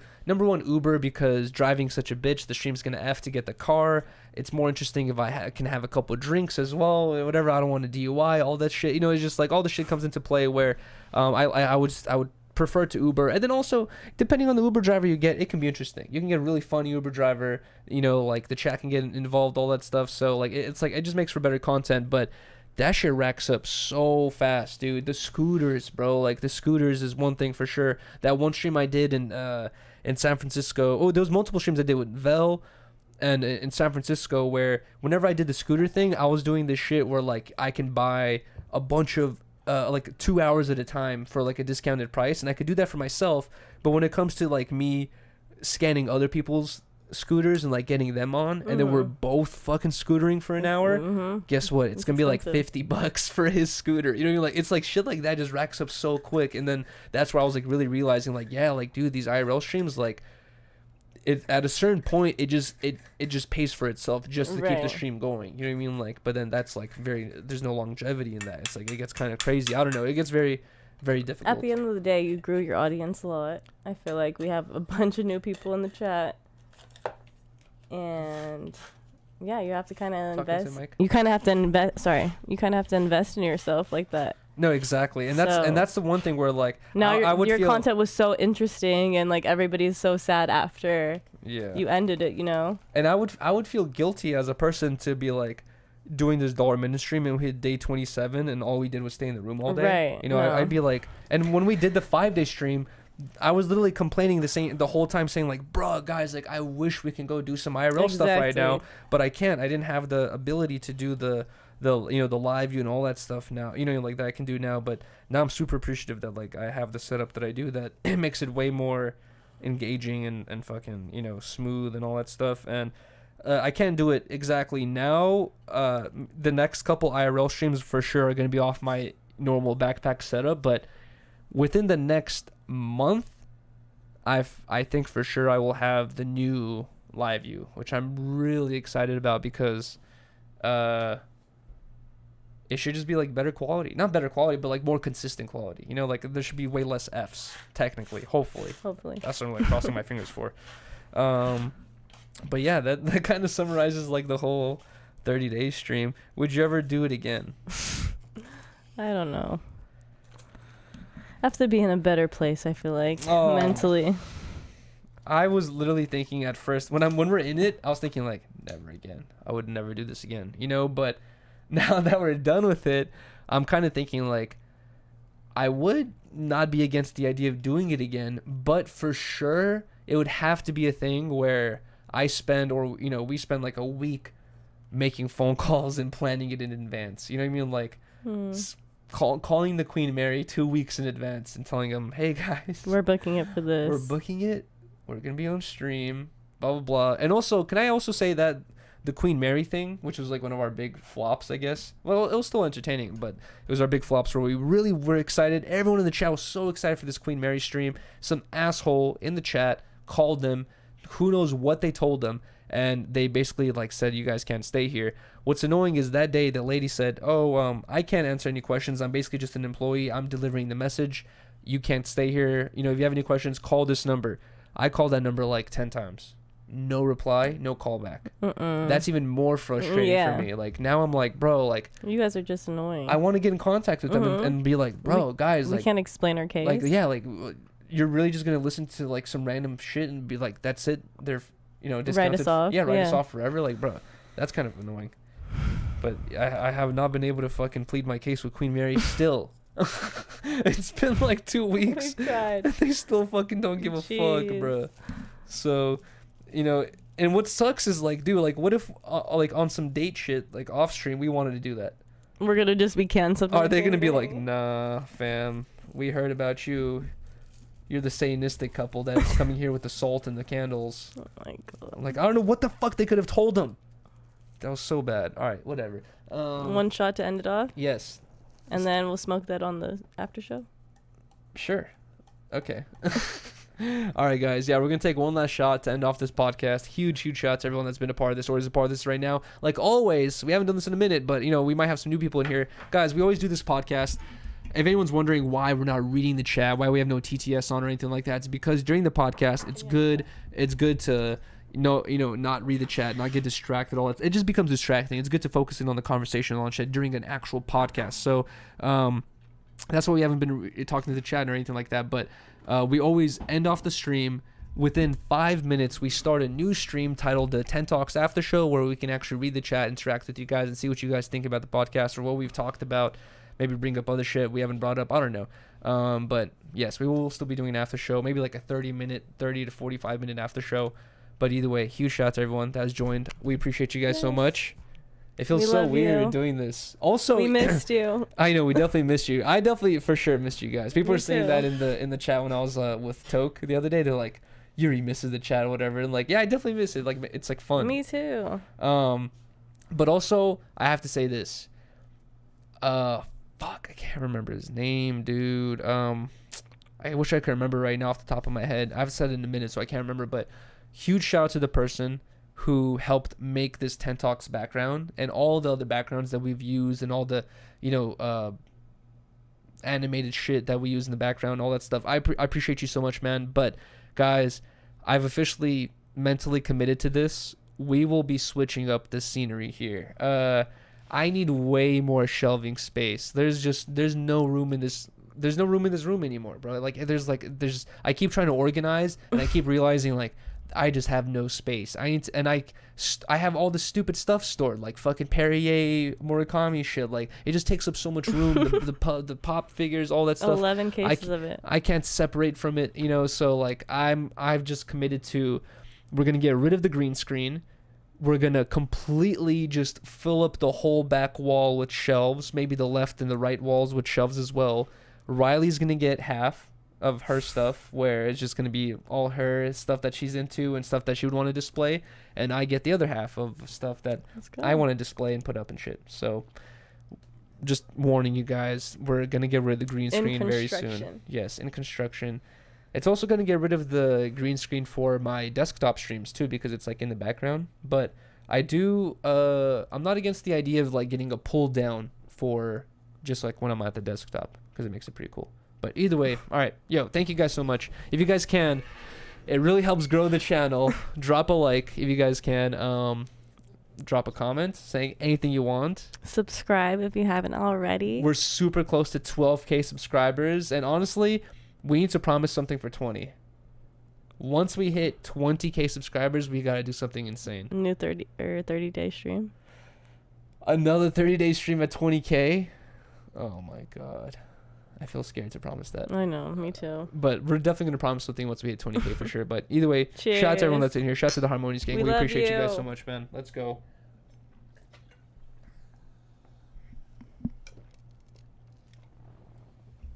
Okay. I haven't done this in a minute, so you guys have to bear with me, but let's try to do like I'm about to set on fire for everybody who wants this to happen. we're gonna do a smooth transition out. So huge shout out to everyone once again. Thank you guys so much. Like, comment, subscribe. We'll see you guys in 5 minutes for the after show, and peace everyone. Welcome to hell. Better hurry, spark it up with no worries. Harmonious gang with the big bro Yuriy hyphy. Get lit just like me, big bossed up, chop it up with Rylee. You better come with it or kick rocks, cause you now tuned in to 10 Talks. Now let's get lifted and take a shot, you are now tuned in.